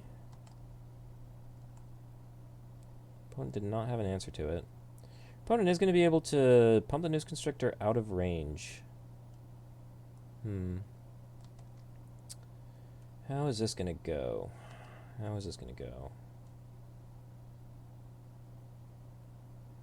Okay, well, we're going to put this in. I'm going to hope that there's no Abrade. That's a thing. Okay. Welp. That happened. No blocks. Can't block. And I wonder if our opponent just cut a bunch of stuff in the face of potential rest in peace. Not that they knew that I had rest in peace. Yeah, I mean, I'm just dead here. We will run it back, maybe. Actually, I think I could be okay with Inquisitions to try to protect some of our stuff. Opponent seemed a lot lighter on the graveyard stuff than they might have expected. Maybe Bitter Blossom just not good here.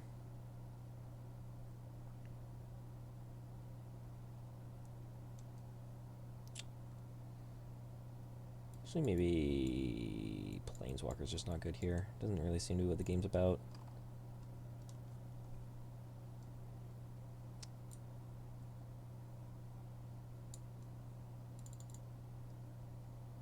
Rest in peace. Really interesting there. Really interesting. I really don't know if or how much of a graveyard deck our opponent is, if they sided out a bunch of graveyard stuff that we just didn't really see. Really, very curious. Very curious. Do I want Fatal Push? I think I want Fatal Push.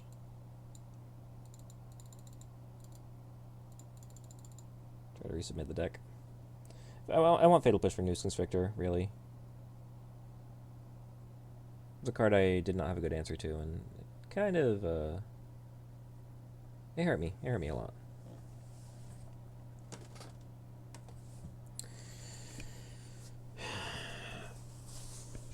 If I really try hard, I gotta go try to look up a deck list for my opponent. Something with Noose Constrictor in it. Noose Constrictor, Vengevine.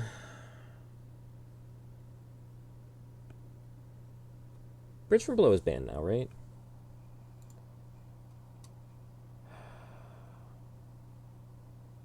This just feels like a slow hand that's not going to get it done. I don't have any disruption. I don't have any removal. I don't have rest in peace.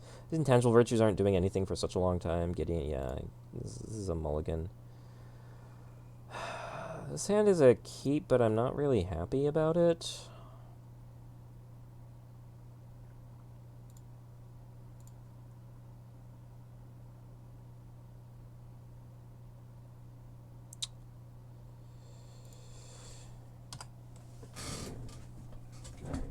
Probably should put the sword back, actually. Well, I don't know. I play History Finale, I get the sword out. It might do something.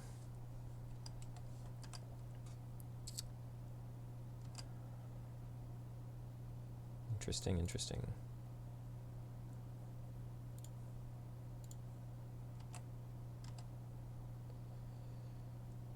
Vault of the Archangel. It's good if I can get to it.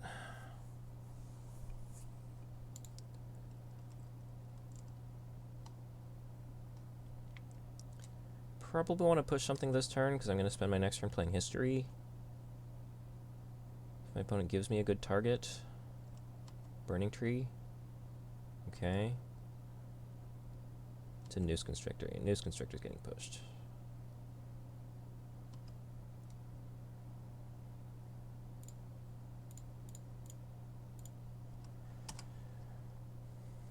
Okay.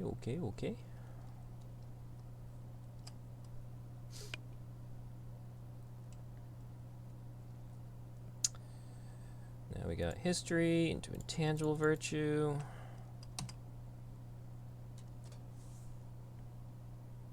I wish I could remember now, like, what cards exactly my opponent has seen this match, because I feel like they don't really know we're black-white tokens. I feel like they just think we're, like, black-white Stoneforge. It's kind of an amusing thought. Yeah, it's a Destructive Revelry. And a Bolt. Okay. So they're just, like, some really, really low-to-the-ground, like, red-green something with Vengevine combos. Honestly, pretty confused.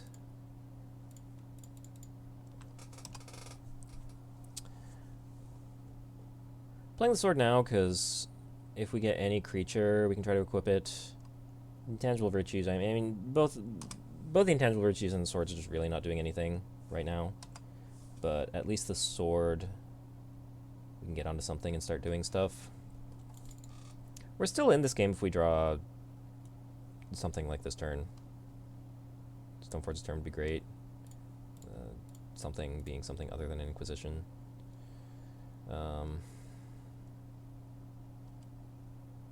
We might still be in this.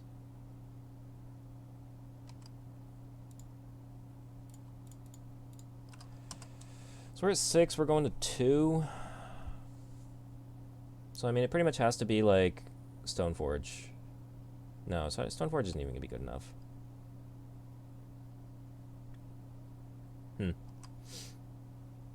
This is a very strange deck. I do not know what to make of this deck.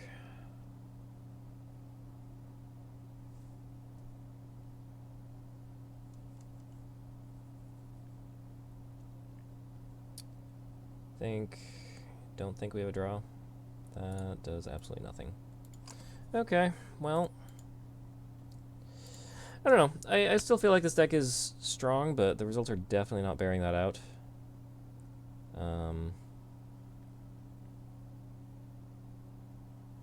Eldrazi Taxes felt strong, but I didn't feel like the Stoneforge was doing too much in that deck. Here I feel like the Stoneforge is doing well, but it's just not coming together. I would be really interested to sort of mulligan this whole league and try it again. Just kind of see how the deck goes. Trying again, because it feels a lot better than the 1-3 we're at right now. But maybe that's just me being biased by wanting Stoneforge to be good. Don't really know. Basic Forest, Arbor Elf. Are we playing Ponza for a 3rd time today? Shouldn't be surprised. The deck is good. Didn't know it was 3 times in a league good, but...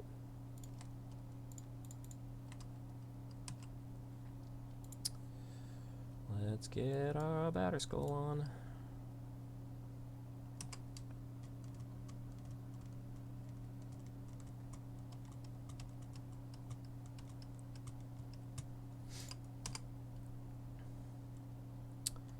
we had to put a Batter Skull in play,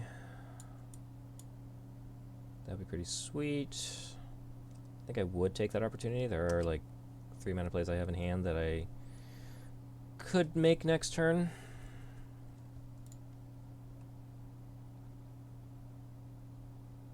Could also get Blood Mooned. It could also happen. Yep. Yep.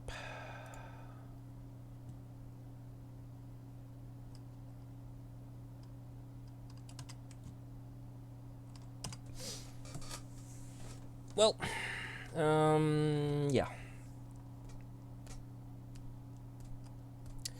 Should have thought about that when I cracked the Marsh Fletch, because I knew this was likely to be Ponza when I did that. So that's my bad. That is my bad. I am still going to be able to play a Batter Skull, which is going to get Chandra minused.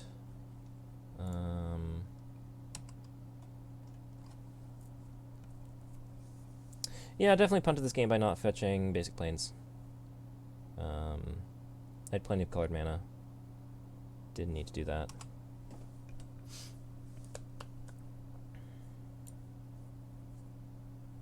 Feels bad, man. Feels bad.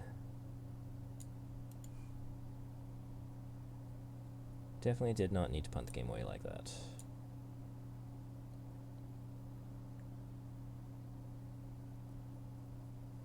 Stone Rain. Okay, then. Alright, we can pick this one up. Ponza. RX are fine. Gideons are fine. I think the history of Benelli is not where we need to be. Actually, maybe we don't want to be doing mana hungry things. Maybe the planeswalkers can come out.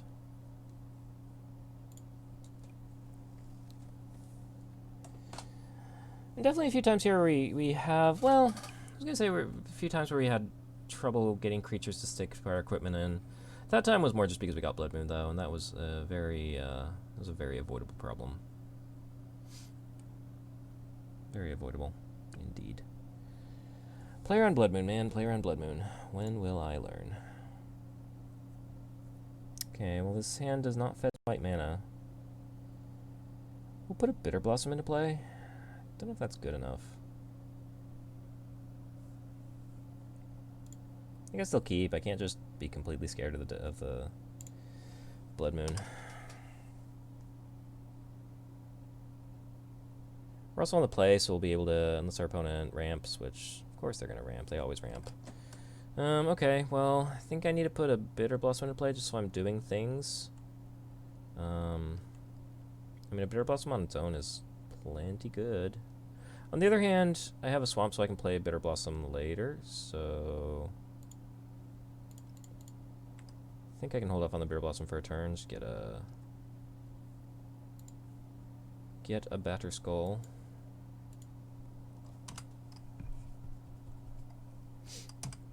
And if we get Blood Mooned, we can still play the Bitter Blossom.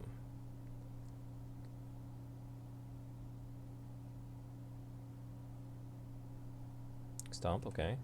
Fine. Seemingly no Blood Moon yet.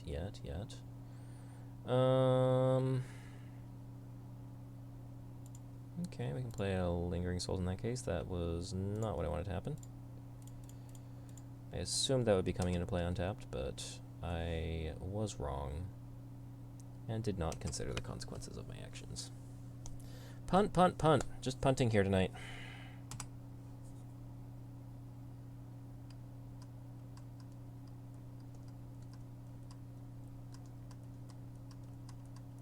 Yeah, I definitely should have played the Swamp and Lingering Souls. If we get to play this Gideon next turn, I'll be pretty happy, but if we get Blood Mooned, I will be very, very sad indeed. Oh, Chandra, okay. We're okay. We're okay with this. We are okay with this.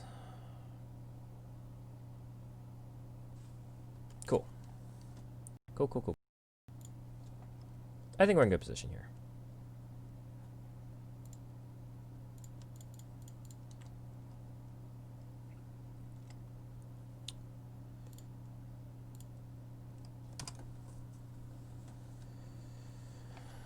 Definitely get got by a lot of things. Glorybringer would be pretty bad here.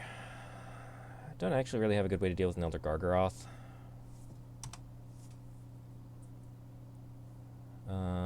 Bitter Blossom should be strong though. Carnage Tyrant. Okay, hello.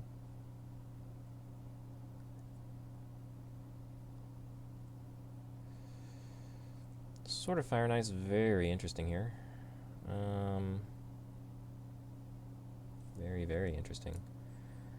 Yeah, wow, I don't know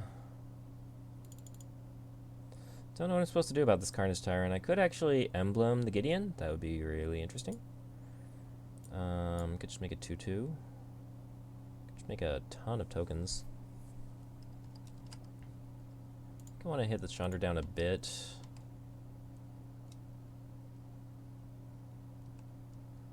I think I just want to make a bunch of tokens. Next turn we can go Sword Equip Sword. We could go Batter Skull. A lot of things we could do next turn. Don't really know how to deal with this Carnage Tyrant. I also meant to attack the Chandra, but I attacked our opponent.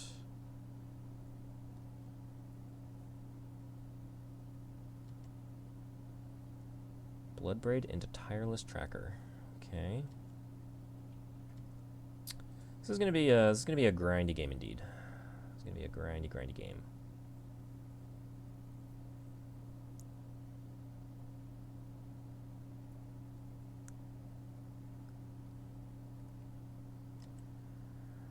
What is this Carnage Tyrant doing? I assume it's gonna go try to kill Gideon. Yeah, so we're gonna let Gideon go here, but I will trade off here. That's fine.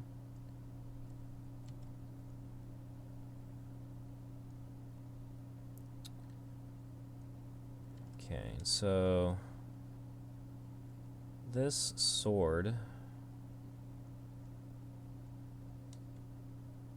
think we're better off getting sword equipped and start just hitting with the sword. I really want to ping down this Tireless Tracker. I can throw a couple fairies at Chandra. We can take 7 from the Carnage Tyrant, like, once.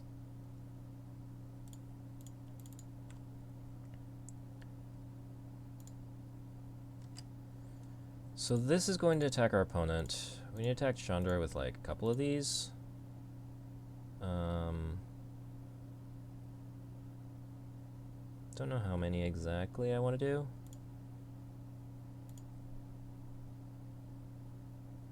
This is fine. And I want to kill this Tireless Tracker.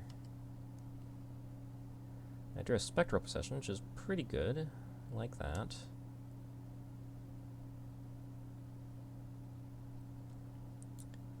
This -3 is not going to do too much. Plussing for more cards is a thing. I'm going to need to like set up a giant chump block on this Carnage Tyrant at some point. Actually, probably what I'm going to do is I'm going to play Gideon Emblem Gideon. And just have a massive gang block on this Carnage Tyrant. I think I like that. Let's hit any target. Okay, so I can't hit the Chandra.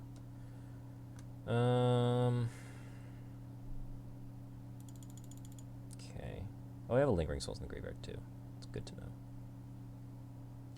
That pillage is very annoying.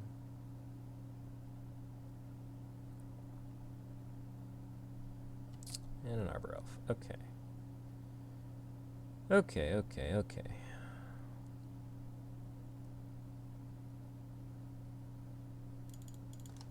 So I think Gideon Emblem, Flashback Lingering Souls, kill the Chandra. Seems like a fine line. What else does our opponent have? Why are we adding mana? Bonecrusher Giant. Fine. We can fly over that. Got 6 mana. Ooh, sword. That's actually really good. So we can go sword, attack, sword, equip, attack, untap our lands. That's really good.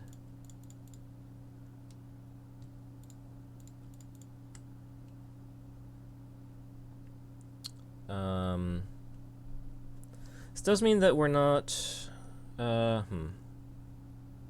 we attacking this Chandra at all? I could kill the Chandra, but that would leave a lot back. But I think that's fine. Yeah. So this attacks you. All these cards attack Chandra. All these cards attack Chandra. That's fine.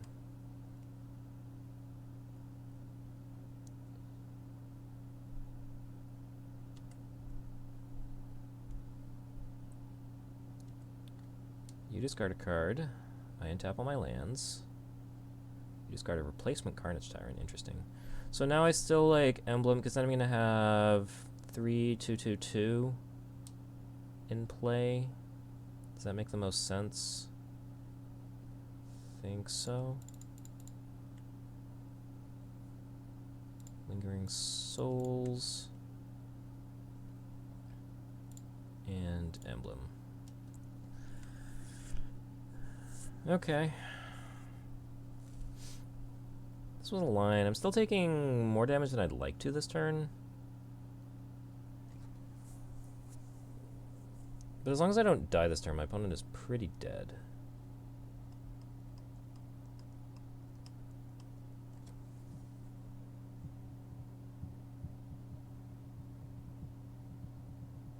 I think I'm blocking Carnage Tyrant with 3 flyers and Bone Crusher on the night. That means I'm only taking 2.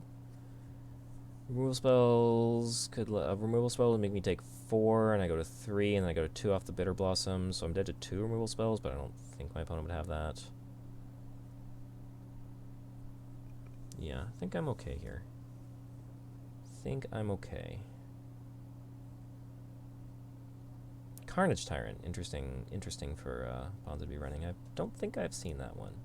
Maybe out of the sideboard, but it seems like an interesting place to see it. Okay. We'll make our blocks. I think these are the blocks. Taking 2 right now. Take 4 with a removal spell.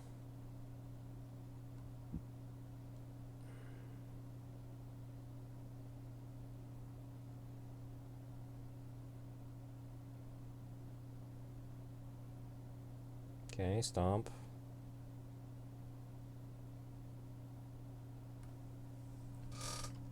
But I'm dealing 2, 4, 6, 8, 10, 12. I guess I'm not dealing lethal here on the crackback.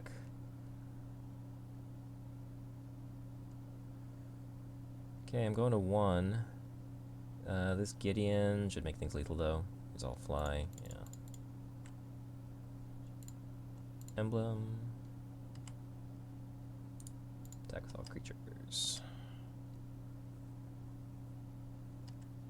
17 damage. Okay, we got there. Let's run it back. I should put this Wrath of God in. Is that how I want that? My opponent's got Carnage Tyrants. Maybe I don't care about the Ariak Champion as much.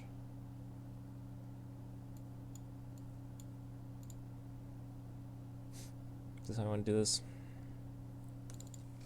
Don't know if the Inquisitions are right in this matchup, at least with our particular configuration our opponent has. I haven't seen too much that I would want to Inquisition. I guess a Blood Moon early.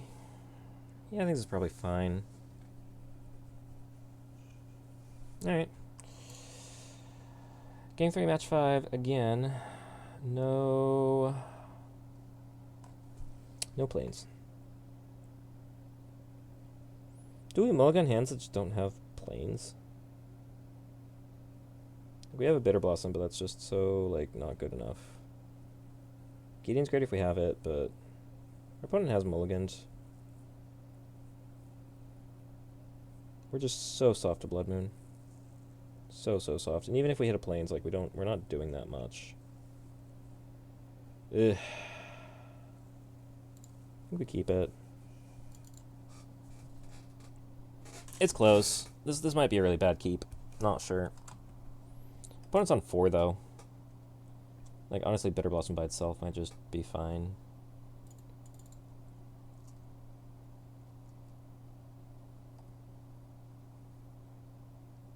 How bad did our opponent have to run to go to 4? Well, I mean, they have could just win the game with a Mountain Blood Moon next turn.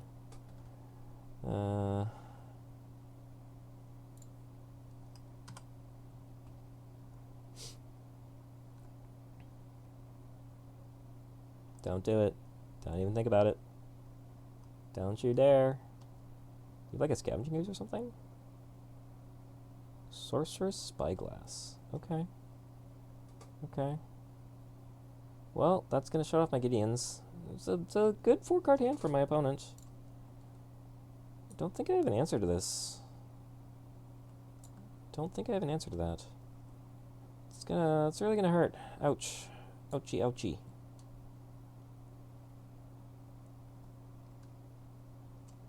Of course, my opponent is on no more lands. Like, Bitter Blossom in like 3 or 4 turns will be attacking for a lot of damage. Tangible Rich would be really great. I do have a land. Okay. And another Arbor Elf. Okay, so... Okay. We need, Stoneforge Mystic. I like that. Let's do that.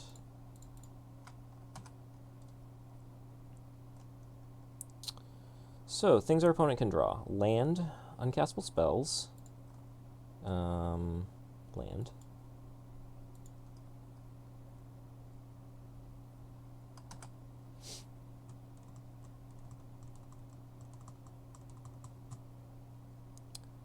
Blood Moon would be bad.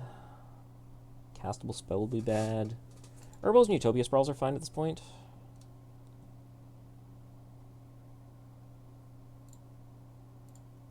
I don't feel like there's any point in Inquisitioning here. But I guess we might as well, just to see what it is. The information could be valuable. Pillage. And we'll take the pillage. Okay. Yeah. That was good. I guess I'm really glad I did that. Yep, we'll put the Batter's Call into play.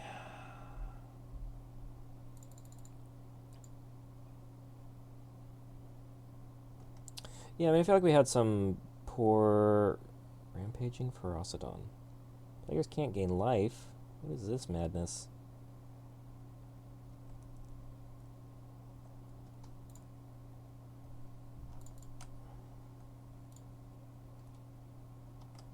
That's fine, we'll path it.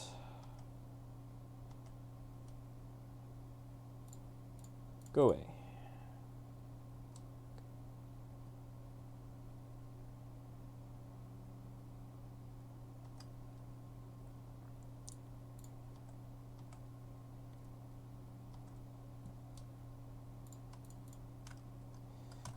I was definitely saying something right before this, and I very much just lost my train of thought. Utopia Sprawl, fine. I think it was really good that I played the Inquisition, maybe, is what I was saying? I don't know. Oh yeah, kind of a crummy way to end up winning the game, but at the same time I feel like I'm kind of owed one, because I feel like we ran pretty poorly in the previous games in this league. So, I mean, I'll take it.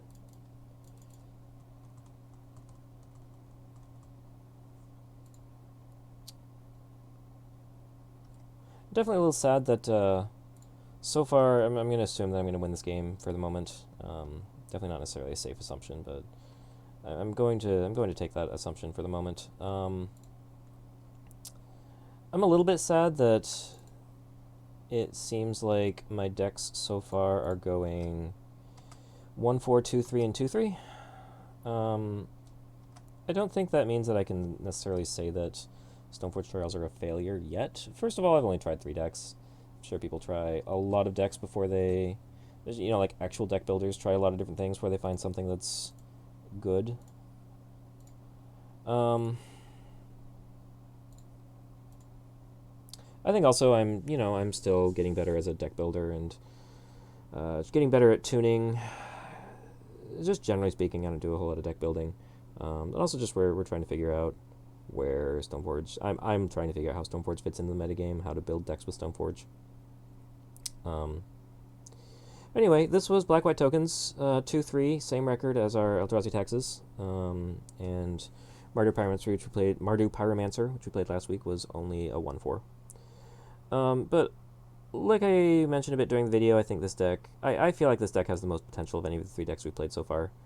I feel like we have a much easier time of having creatures in play to be able to utilize the equipment. I feel like we also, unlike Mardu Pyromancer, we have a high enough land count that we don't really have a problem moving our swords around as necessary. I still think there's definitely tuning to do here. I'm really interested in trying a deck with Legion's Landing. I feel like we could still up our creature count even a bit more, and certainly I think probably I'm sure we could tune the sideboard a bit.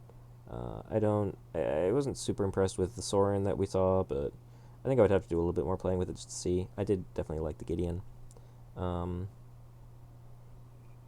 Wasn't super impressed with History Benalia. I think the Flying Spirits are really where it's at, but I mean, if we're swapping out History for Legion's Landing, then that still has the same sort of problem. This is definitely a deck this is definitely at the top of my decks to revisit as we're continuing to go through the Stoneforge Trials. I'm still gonna try new decks as we're going along. I still have a number of ideas, but for the time being, this is where we're going to leave off the Stoneforge Trials. This was Black White Tokens, and Stoneforge Trials will be continuing. So I'll hope to see you either on my Twitch channel or on YouTube. Thanks so much for watching.